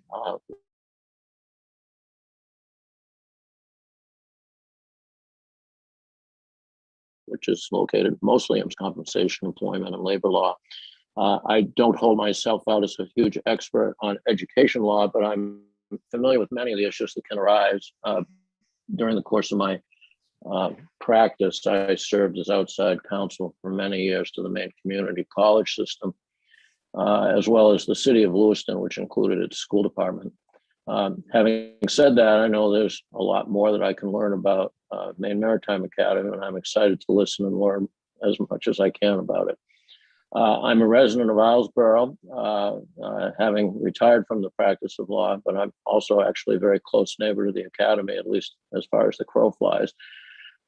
As indicated, I currently serve as the Islesboro representative on the Maine State Ferry Service Advisory Board at the request of the Islesboro Select Board. And I'm a member of the board of the Islesboro Community Center. I'm excited about this because, as I indicated initially, I really do believe that the Maine Maritime Academy is a a great, great asset to the state of Maine. And I think that we should all do anything we can to help young people in Maine get an education here and find a good job here as well. And I view this as an opportunity to try to do my small part toward that. I very much appreciate your consideration. I would be happy to answer any questions that any members of the committee might have. Thank you very much. Thank you, sir. Any committee members with a question, please, of Mr. King at this time? Seeing none, sir. Thank you very much. And we are going to continue with the hearing. And we've had opportunity to receive or given the public opportunity to speak. We have done scheduled, but we've received some written testimony on your behalf, which is on file. So I will call the hearing on the Joint Standing Committee of Education and Cultural Affairs for Mr. King's appointment to the Maine Maritime Academy Board of Trustees to a close. And just review the process again, is that typically there's a short wait in between voting, but without any objection from committee members, we're able to do that at this time. Is there any objection to us moving the vote for the nomination of Mr. King? Seeing no objections, I am going to ask that, I will provide the pending question and ask shortly that we move that forward. So the pending question before the committee is that the Joint Standing Committee on Educational and Cultural Affairs recommend to the Senate of the 130th Maine Legislature the nomination of Mr. John King of Islesboro for appointment to the Maine Maritime Academy Board of Trustees. I would and ask to be confirmed. A vote of yes is in approval of that confirmation. A vote of no is against the recommendation. And is the committee ready for the question? Saying the confirmation of that, I will move forward and ask that the committee clerk, please, Mr. Murphy, if you'd be kind enough to call the roll. In the confirmation of John King for the Maine Maritime Academy Board of Trustees, Senator Rafferty. Yes. Senator Rafferty votes yes. Senator Daughtry. Senator Daughtry is absent. Senator Woodsum. Yes. Senator Woodsum votes yes. Representative Brennan. Yes. Representative Brennan votes yes. Representative Crockett. Yes. Representative Crockett votes yes. Representative Dodge. Gratefully, yay. Representative Dodge votes yay. Representative Lyman. Yes. Representative Lyman votes yes. Representative McCray. Yes. Representative McCray votes yes. Representative Millette. Yes. Representative Millette votes yes. Representative Roach. Representative Roach is absent. Representative Salisbury. Yes. Representative Salisbury votes yes. Representative Sampson. Representative Sampson is absent. Representative Stearns. Yes. Representative Stearns votes yes. The votes are 10 yes with 3 absent. Thank you. With 10 members of the committee having voted in the affirmative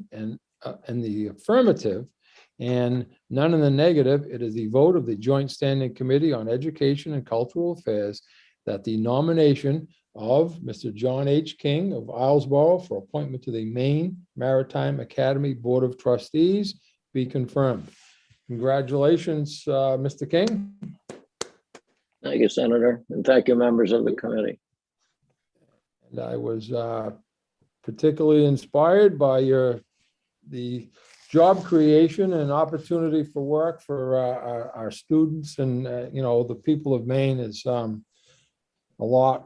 It's very challenging, but it's great to hear that you'll be working in that direction. Good luck with it. Have a great day. Thank you, everyone. Appreciate it. Thank you, everybody. Thank you. Yes, Ms. O'Neill Lowe, thank you very much for being with us as well today. We Thank you. I appreciate it. think we'll see you next week, maybe. Yes, I Sure. believe Wednesday, if I'm not mistaken, but That's right. Thank you very much. Have a nice day. you as well. Thank you.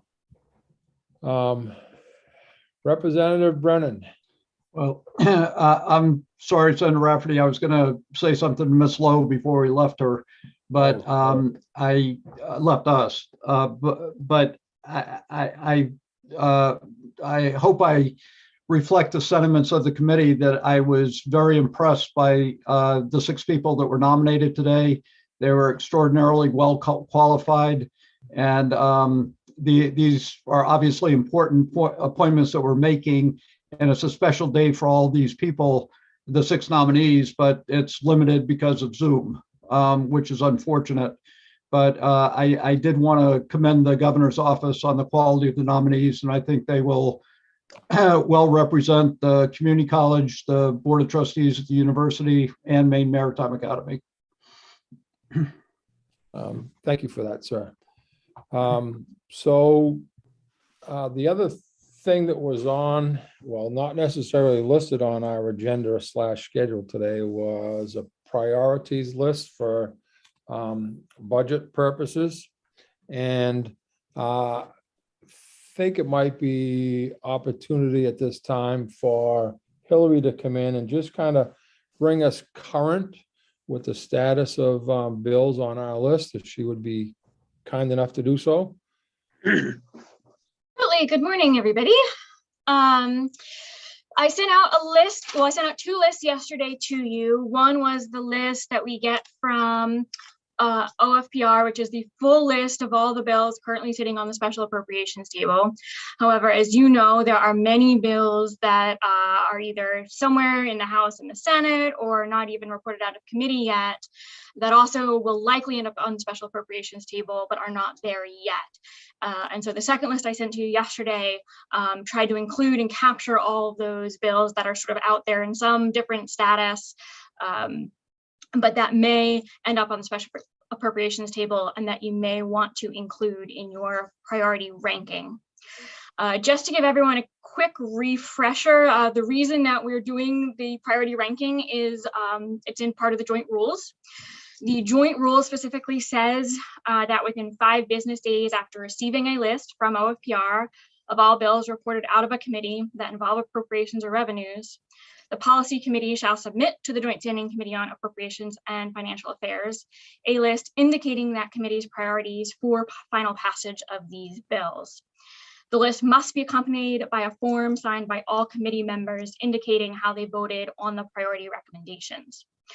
In this case, of course, the memo we received from AFA is that they are interested in also hearing your priorities for those bills that haven't yet made it to the table because of where we are in session and how late things are getting to the table.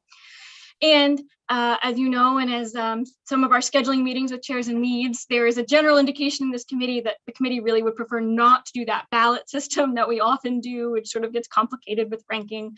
And so the idea was to try to meet today and to actually do it as a committee. And then I can write up a memo to the AFA committee with the priorities that you settle on today. I'm happy to sort of pull up the list that I sent yesterday and go over it briefly with you, or turn it back over to the chairs to start the discussion, however you would prefer.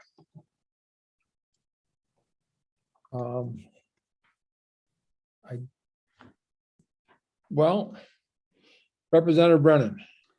Thank you, Senator Rafferty. And Ms. Rizzler, we have until Monday the 4th to get those priorities back. That's and I, for one, would benefit just quickly going through what you sent out yesterday to get as best an update as we possibly can on the status of some of these bills, because there are a lot of moving parts between the supplemental budget, the appropriations table, and then even the work that we're doing. Sure. Thank you. So let me just take the next question and then we'll come right back to that if we could. And Representative Stearns. Thank you, Mr. Chair. I'm checking my emails and I'm not so sure that I got that that list, and it's probably on my end.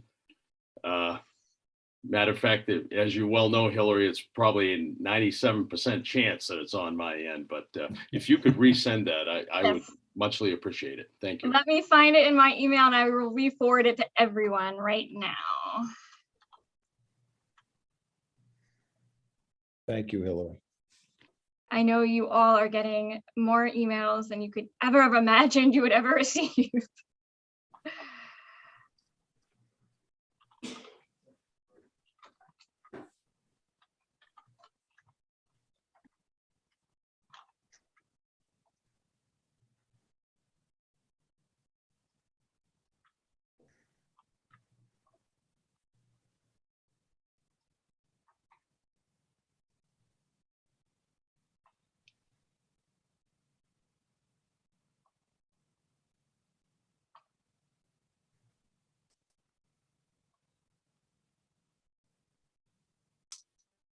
I may not be looking back far enough. I just searched yesterday's emails.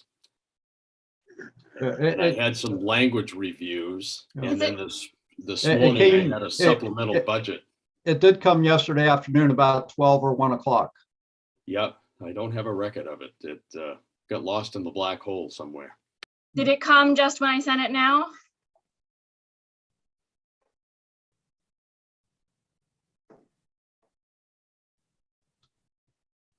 No, not yet, but it's very cold up here.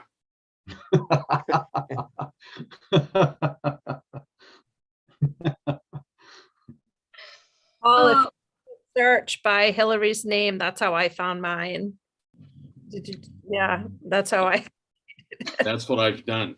Oh, if you have it sorted by time, I sent it out yesterday at 12:19. Yep. But you should obviously I just resend it now. Perhaps junk email in case, you know, you decided you didn't want my emails anymore. I just got mine. Senator Woodson, is that the first sign that you've seen of that, or did you get it yesterday as well? I didn't even look. Oh, shoot.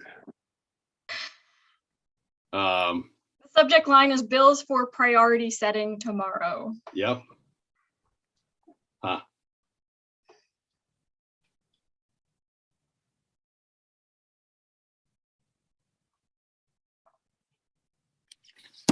No, let me dig back into the spam folder of the legislative email.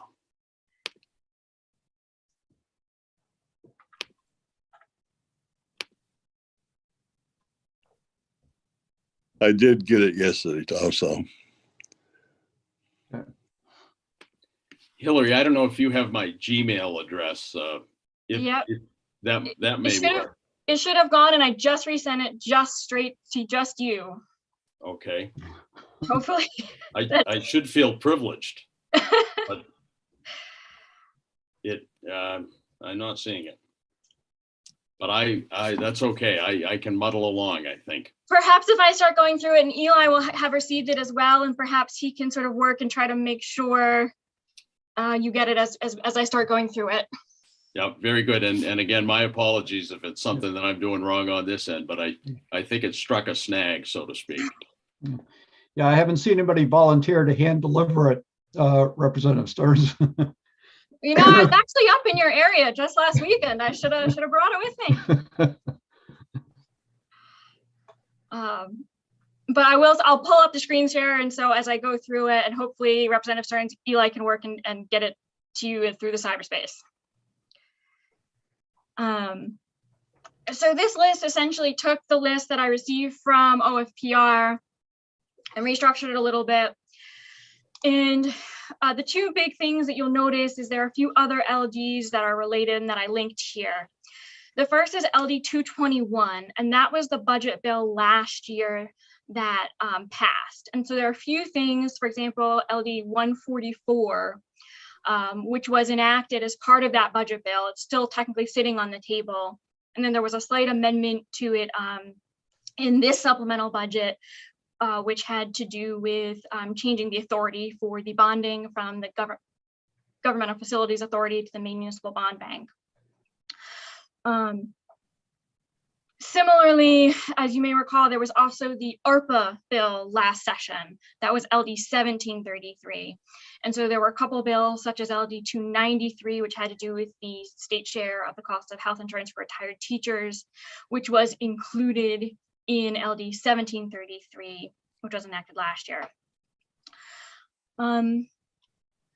Other bills on here from last session, I did provide a link to, so you could pull it up and refresh what the bill was about. I included any notes in terms of why it's on the table, any funding that has been identified, as well as the vote in committee at the time and whether it was divided or if there's only a just ought to pass as amended, that means it was a unanimous vote in committee. Some of the bills that have not been enacted as part of another budget bill include LD 452, which was an act to require certain schools to provide menstrual products. LD 552, resolved to improve individualized education program process. LD 761, which was an act to establish the Maine Community College System Pell Grant Match Program, and I believe that was unanimous report. LD 896, which is a resolve directing the Department of Education to study disciplinary policies. There was LD 1114, which had to do with 55%, which, as you know, 55% was included in LD 221. LD 1329, which was an act to establish the Career Advancement and Navigation Initiative in the Department of Education to lower barriers to career advancement. An amended version of this bill was included in LD 1733, which is the ARPA bill. The amended version enacted it as a 2-year pilot program rather than as a permanent permanent positions within the Department of Education, and provided the funding for it. LD 1383, which was resolved directing the Department of Education to study the use of homework in public schools. LD 1391, which was resolved directing the department to conduct an analysis of representation on educational boards. LD 1502, which was an act to clarify safety issues in schools with respect to health-related states of emergency. LD 1679 was the act to address student hunger through expanding access to free school meals. And again, that was one that was included in the budget bill last year. And then, as you know, there was some additional funding provided for that initiative in the supplemental budget this year. LD 1716 was an act to ensure full payment of the state salary supplement obligation to teachers with national board certification. As you know, that was funding that was provided in LD 221, and the committee did make a recommendation regarding language change when you did your supplemental budget report back. So those are all the bills that were reported out last year and carried over on the special appropriations table. So far this year, LD 1816 and LD 1902 have been placed on the table. Regarding the labor education, the University of Maine system, and the pilot program for climate education in Maine, respectively. And then we have a number of bills that haven't been placed on the table yet, but we are either anticipating or could have a potential fiscal note. AFA did ask that the committee consider these when you do your priorities, but we can certainly include a note. Obviously, if you put a priority that ultimately doesn't get a fiscal note or ultimately doesn't have a cost, they can simply disregard it. This would include LD 1632, which is an act to update the laws regarding the Maine Educational Center for the Deaf and Hard of Hearing and Governor Baxter School for the Deaf. LD 1727, which is the sexual misconduct on college campuses. LD 1775, which is the Maine Care funding, developing a comprehensive system. LD 1780, which is the unorganized territory for school staff to receive annualized pay. LD 1807, which is the nursing education programs, and that was included in the supplemental budget. And my understanding is that that is one that the AFA committee has done some straw poll votes on and have voted to include, although obviously that's not a final vote yet. LD 1924, which is an act to expand access to justice in rural Maine through legal education. LD 1935, which is the major substantive rule on air quality and school ventilation. That would be one that would be going to the table simply because it has been identified as a mandate, although as this committee knows, you intended to include in the summary why the committee does not believe it's a mandate. LD 1962, which is the high impact tutoring grants. That's one I believe that the department indicated they had federal funds for, but since we don't have that fiscal note yet, I did include it on this list. 1963, which is Education Stabilization Fund, and which is included in the supplemental budget. And then LR 2686, which of course is the CDS bill, which may or may not be flagged as a mandate. We won't know until we get that fiscal note yet. But I included this on in case it does.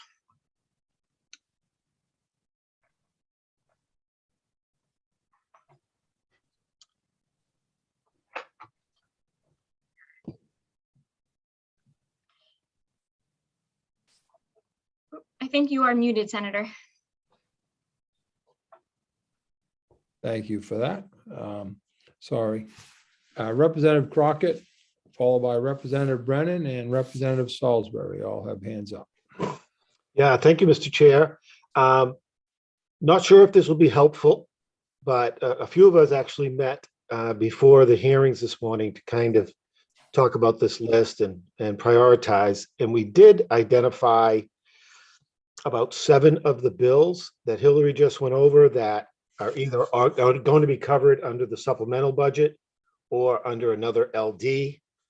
And I will gladly share what that list became if interested. And at least that will maybe take a few bills out of the prioritizing list.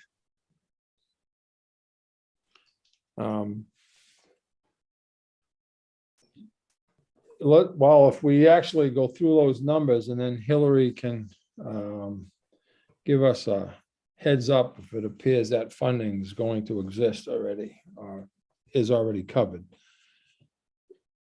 You want to go through that, Representative? Yeah, happily. So Hillary, the first one was 144. The second one was 293. The third one was actually my bill, 761, which is to do with the Pell Grant match for community colleges. I certainly feel like the free college initiative that is in the supplemental, assuming that goes through, kind of covers that one. 1114, 1679,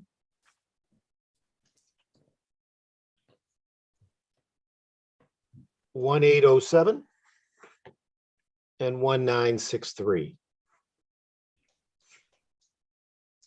And I will definitely defer to your expertise on whether or not those are sufficiently covered under other bills.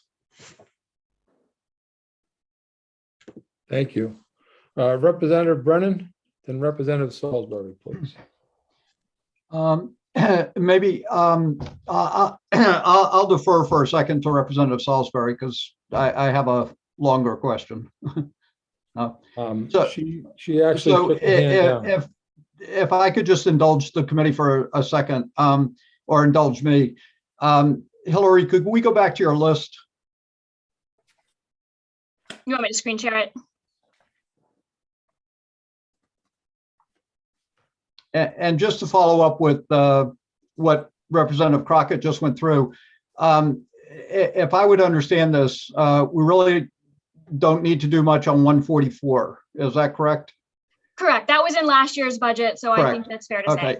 And then 293, we took care of in the budget last year as well, right? Same, yeah, in the ARPA bill, but yes. Okay, so those two are off. And then if we go down, keep going down the list just a little bit more. And keep going to the next page.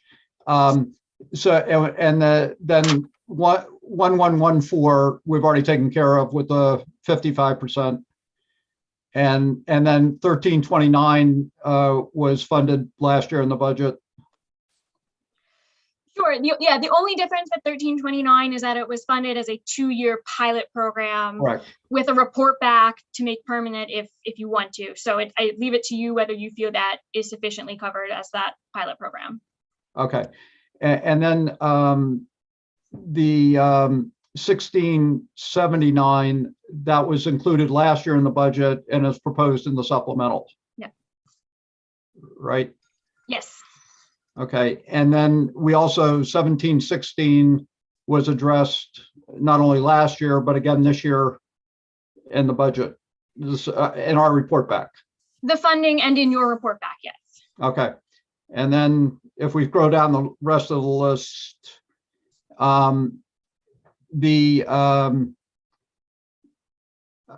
okay, all right. So 1807 would be the other one that's in 1963 that are currently in the supplemental Correct. budget.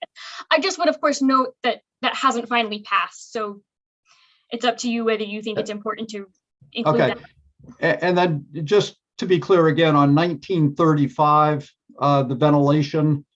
Last year we said we didn't consider it a mandate. I think that's still our position, correct?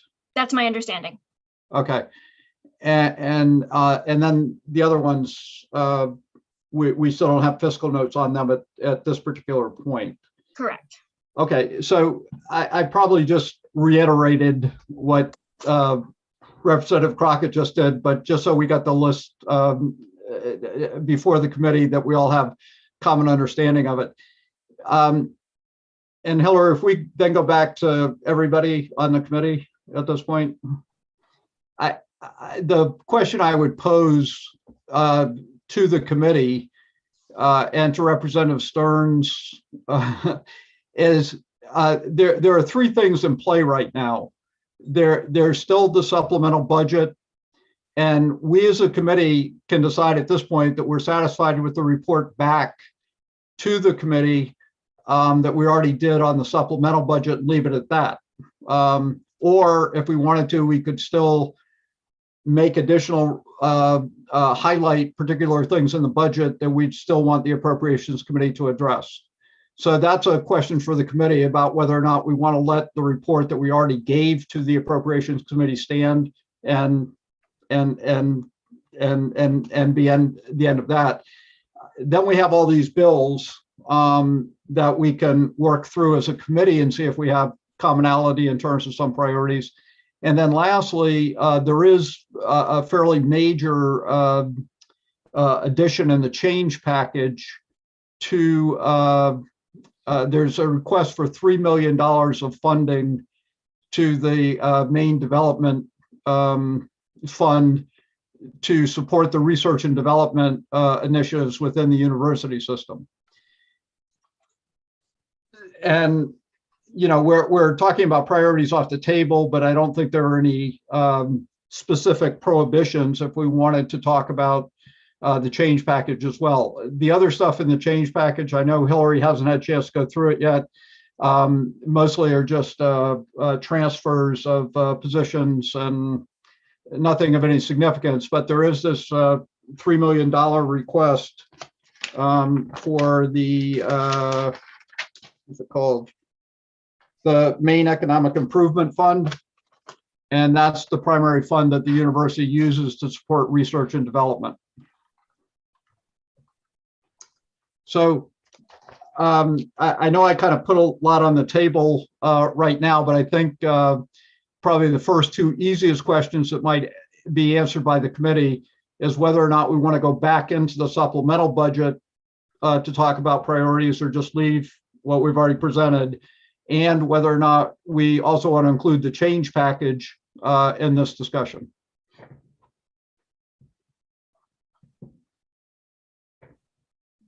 You're muted, Senator Rafferty. Story of my life, I think. Hillary. Thanks. Yeah, so I have not had time to read the change package, but about 20 minutes ago, I got Rachel Tremblay in OPR to send me a quick spreadsheet of what's in it that has an EDU jurisdiction indication, and I'm sending that out to you now as a full committee. But just so you know, I'm not in any position to answer questions on it because I just have not had a chance to review it myself. And in fairness to Hillary, the discussion around the change package is mostly just informal discussions that I had with Representative Peirce, and she said if we had a recommendation in regards to the change package, we could certainly put that before the committee. Thank you. Thanks very much, Representative Brennan. Representative Millet, followed by Representative Stearns, and then we'll circle back to Representative Brennan's comments. Thank you, Mr. Chair. Just want to go back to Representative Brennan's discussion of the bills that have been provided by Ms. Risler. In reference to LD 1716, in my opinion, I don't believe it's sufficient that we reported that we have the language in our report to AFA. That's very different than it having been included and passed in the budget or in the governor's budget. So I would request the committee keep LD 1716 on the list for consideration for prioritization or just for future discussion. In reference to the other issues or questions posed by Representative Brennan, I do think it would be worth our while to go through the change package. I think that it probably shouldn't take very long, but given that we're the committee of jurisdiction, we should have a brief overview of that at some point, either individually or as a committee. I don't know how that's going to work for Ms. Risler and the chairs. And then lastly, I am comfortable with the report back being sufficient for the supplemental budget. I don't think that needs to be done again. So thank you, Mr. Chair. Thank you. Representative Stearns. Thank you, Mr. Chair. Pleased to report, Hillary, that I did just receive that at 11:44. So things are thawing out, so to speak. I would concur with Representative Millet. I don't see any, my preference, I guess, would be to not revisit the report back, but to do two things moving forward. Take these lists, prioritize as best we can. My apologies, my group would have done some work this morning had I had that information, but we certainly will get on the ball and do that. And then I would add to that the newfound information that has come in the supplemental budget, so that once we review Hillary's, she's going to send out the EDU items from the supplemental, we could then just provide some commentary to our priority list, if you will, if that makes any sense. I did just send it out. We'll just see if you get it within the next hour. Pony Express. Representative Dodge. Thank you, Mr. Chair. And I would like to unmuddy my mind. Is there someone who, perhaps Ms. Risler, who could give me the if-then statements, please? If this is in the supplemental, is not funded, then we do X.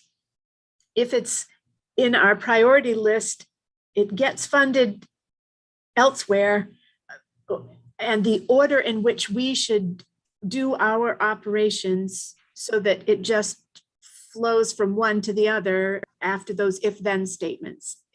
Am I making myself kind of clear? If I may, Senator, I think the key thing here is that this is like the supplemental budget report back. This is an opportunity for you as a committee to let AFA know what you think is your priority for funding. And so it's really your chance to say, this is important to us. We want to make sure this gets off the table and doesn't die on adjournment. So bottom line, there isn't really any if-then statement. It's just, these are our priorities, wherever they land, wherever they can be funded in this order. This is what we feel in our brains and our hearts. Thank you for that clarification. Sorry. Yep. Got it. So it sounds like we all need a little bit more time, and I am, we'll need to clarify what our time constraints are and our ability to meet. So Representative Brennan has his hand up. So Senator Rafferty, it sounds like we don't need to go back to the report we've already given to AFA on the supplemental budget. Nobody seems to feel that we need to do that, so we can take that off the table. If we just so we have agreement, so if we go to caucus now, both Democrats and Republicans go to caucus, I just want to make sure that we're operating from the same list and the same understanding of what we want to then come back and talk about. And it sounds now like we do have the list that Hillary sent us before, and that there is some clarification about the status of the bills on that list. And secondly, she will send us what's in the change package that she just got from Rachel Tremblay. And we would have an opportunity to go through the change package and have a discussion about that. And then I don't know if we want to come back at a half hour or an hour at 1 o'clock, and as a committee, see if we can establish some priorities relative to the list that Hillary gave us on the appropriations table and the change package. Thanks, Representative Brennan. I mean, if it's something that we feel like we can get done today, I think that would be ideal. I agree. But I'll go to Representative Crockett, followed by Representative Stearns. Yeah, thanks, Joe. I just wanted to quickly say, I know I agree with everyone. I don't want to revisit the package that was already submitted. However, I think we probably want to make sure we have a preamble with respect to those dollars that we agree with, since they have not been finalized yet by the Appropriations Committee. So that's just my thoughts on that. Thank you. Representative Stearns. Thank you, Mr. Chair. I had spoken too soon when I said that I'd received the list. However, Hillary just sent it to Eli. Eli sent it to me. Now I do have the list, which is so Hillary must be on my block list or something. I can't understand that. I hate to delay. To be honest, we're missing a couple members from our caucus, and I would prefer a little bit more time. If that is at all possible, for our group to review that. I'm not sure that I could get input other than from Representative Lyman, Woodson, and myself on that. I would trust the two of you, Representative Stearns. Well, I realize that, but I don't want to offend my colleagues. If it's necessary that we have this done, we'll do the work and have it in by 1 o'clock, but I'd prefer a little bit more time if that's possible. So one of my questions to Hillary was a clarification on the timeline. And also, most importantly, is our ability to meet. If she could clarify the timeline and the meeting piece. Yes, I am just confirming. I believe the timeline in terms of when AFA has requested it back is April 4th, and I just want to confirm that. That's Monday, right?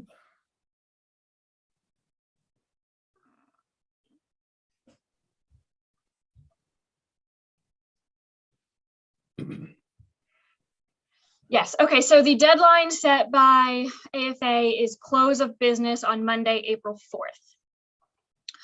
Meeting wise, the committee currently has permission to meet through the end of this week for priority setting. So you would not need further approval, although of course you are in session tomorrow. The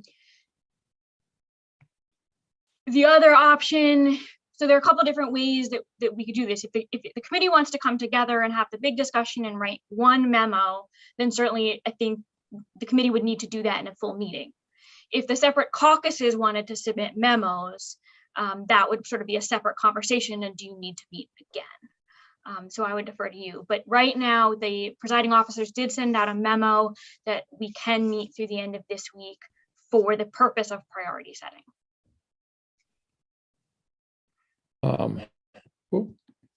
Thank you. Representative Dodge. Thank you, Mr. Chair. So are we, because of the limitation on the number of our colleagues across the aisle who are present, we are not then able to even establish a Venn diagram of no, yes, we agree, sort of, even to begin to shape our discussion? Is there any way we could do even that to get us moving? Thank you, Mr. Chair. Thank you. And Representative Brennan. Yeah, I just have a question for Representative Stearns. Again, if we broke for a half hour, 45 minutes, I think Senator Woodson's here, Representative Lyman and yourself, and if we came back at 1:45, and as Representative Dodge, we make an attempt to try to figure out how we're going to move forward, would that work for you? Or are you saying that you want to postpone this to Thursday or Friday? I would prefer a bit more time. Again, I've seen the list that was just put up today. Right. By Hillary. We have it in hand. I don't think it's going to take us a great deal of time for our group. I think we'll be able to find a time either later today or early tomorrow morning prior to caucus and session where we can go down through, make that priority list. That would then,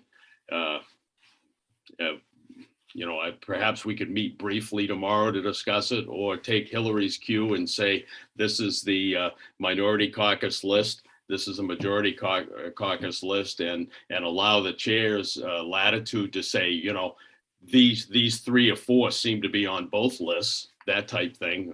I'm fine with it. And I apologize for, again, we would have been on it.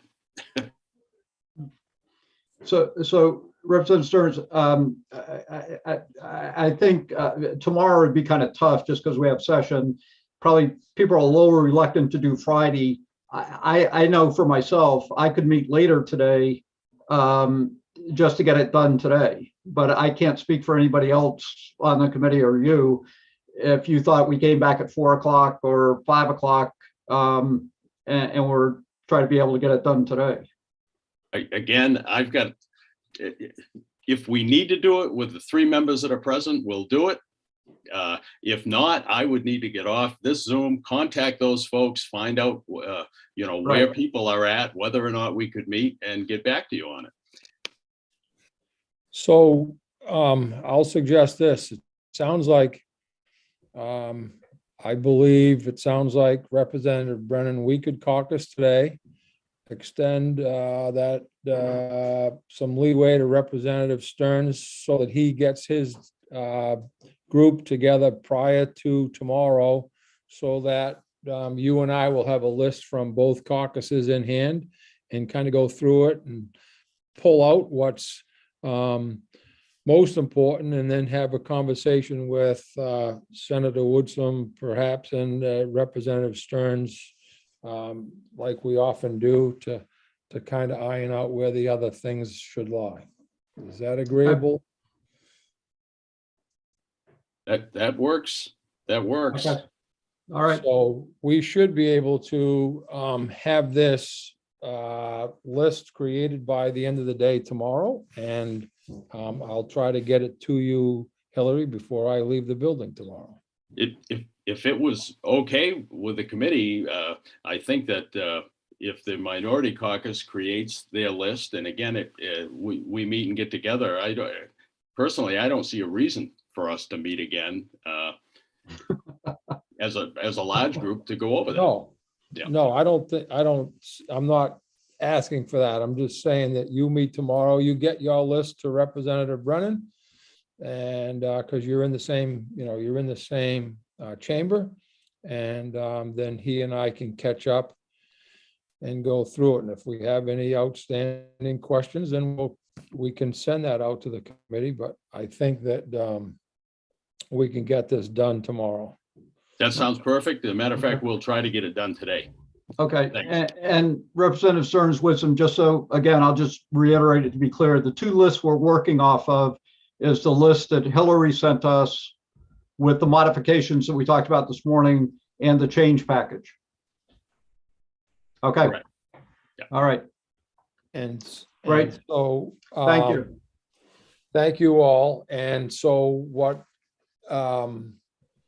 it's 12 o'clock now. I would like to push for a caucus for ourselves and then if that's okay. And Hillary, is there any, yeah, you have your hand up. I was gonna, all right. Yes, Hillary. So there were a couple other not budget priority related issues that I wanted to just quickly address with the committee today. Would now be the appropriate time? Sure. Okay.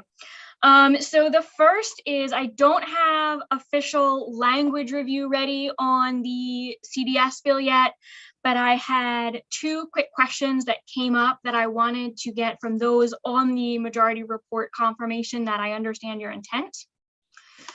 The first is on the language that I quickly threw together on Friday about the funding that says that funding must be provided at 100%, and if funding is not provided, that the schools don't have to do this.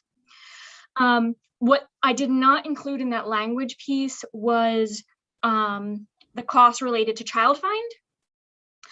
And it's my understanding from the department that they intended that that would be included in that 100% cost. And so I'm just looking for confirmation from the committee that that was your understanding as well. So the 100% cost includes anything that is currently being paid at 100% at CDS. Is that correct? Yep. Great. The second thing I want to let you know, and I don't necessarily need an answer on this right now, but I heard from AEG Sarah Forster, as well as JC Holmes in the department, that there was just a federal change where an application for the extended Part C option may no longer be necessary. So if it's okay with the committee, what I will do is I will compile that explanation in an email for you and send it out. And the next time we do language review, I'll probably ask, is everybody comfortable with me taking that language out based on the information you have received, or do you want to leave it in? But the department and the AG's office is telling me that they're requiring the requirement for the department to ask or submit the application for the extended Part C option may no longer be a federal requirement. So as I said, I will send that email out explaining the situation and look for that email, consider it, and then when we meet again, I can just double check and see where everyone feels intent-wise and comfort-wise. Thank you. Representative Brennan. Ms. Whistler, just very quickly, the reason we can take that language out is no longer, is that because that option is going to be extended to everybody automatically? It's basically, but current law or previously, a state had to request permission to use the extended Part C option, and it sounds like that requirement to request permission from the federal government is going away. So we do it anyway. So it's simply a state decision to exercise that option? I think so. You don't have to ask. Okay. Okay. Great. As I said, I'll send that email out with the explanation that I've received from the AG's office and from the department and make sure everyone's comfortable with that before moving. Okay. Thank you. Very quickly, I sent out 3 language reviews yesterday. I'd given today as a deadline. They were all pretty straightforward. I just want to give a last chance if anyone has any questions or concerns to let me know. Okay. And then last but not least, and we can do this today, or we could probably do it next Wednesday since you have confirmation hearings next Wednesday. The committee probably recalls on LD 270, which was the regional adjustment bill, the committee received that preliminary racial impact statement. And that's part of this pilot process with Legislative Council. And the committee will need to report back to Legislative Council on that process. And there are a number of specific questions. So I don't know if the committee would like me to sort of go through that today, or whether you would like to try to get that done next Wednesday when you're meeting. Or start the Uh, conversation now and then see where you land. Well, Ms. Whistler, are you going to be drafting a letter from the committee? I am, and I already have started, and I have a base draft ready to go, but there are some things that I will need specific input from the committee on. Okay. So I can start with what I have, if that would be helpful. But there are some questions in terms of whether, for example, whether that statement influenced your vote, and I don't feel like I can answer that for you without hearing it from you. And if it'd be helpful, I could send out what I have so far and we could pick it up next Wednesday, if that would be helpful. Yeah, why don't you share what you have, and then I think we'll pick it up next Wednesday. I feel like right now we had more than I thought we had, but it seems like that's every day. Well, that was the last one. All right. All right. So anyone have any additional questions of Hillary? So it sounds like on the priorities, I'll be waiting to hear from Senator Rafferty, you and Representative Brennan by the end of tomorrow to bring me these lists, and then crafting some cover memo for that to go to AFA. And I'll try to get, assuming I get everything from you on Thursday, I can draft that up Friday so everyone can have a chance to review it quickly before it goes on Monday. Great. That sounds good. Thank you. And thank you, Hillary, for your help today. Eli, again, thank you as well for your help this morning through the hearings. And folks, oh, Eli has a question. Yes, sir.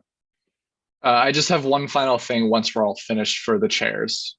So you feel free to finish now, and then I have just a brief message for the two of you.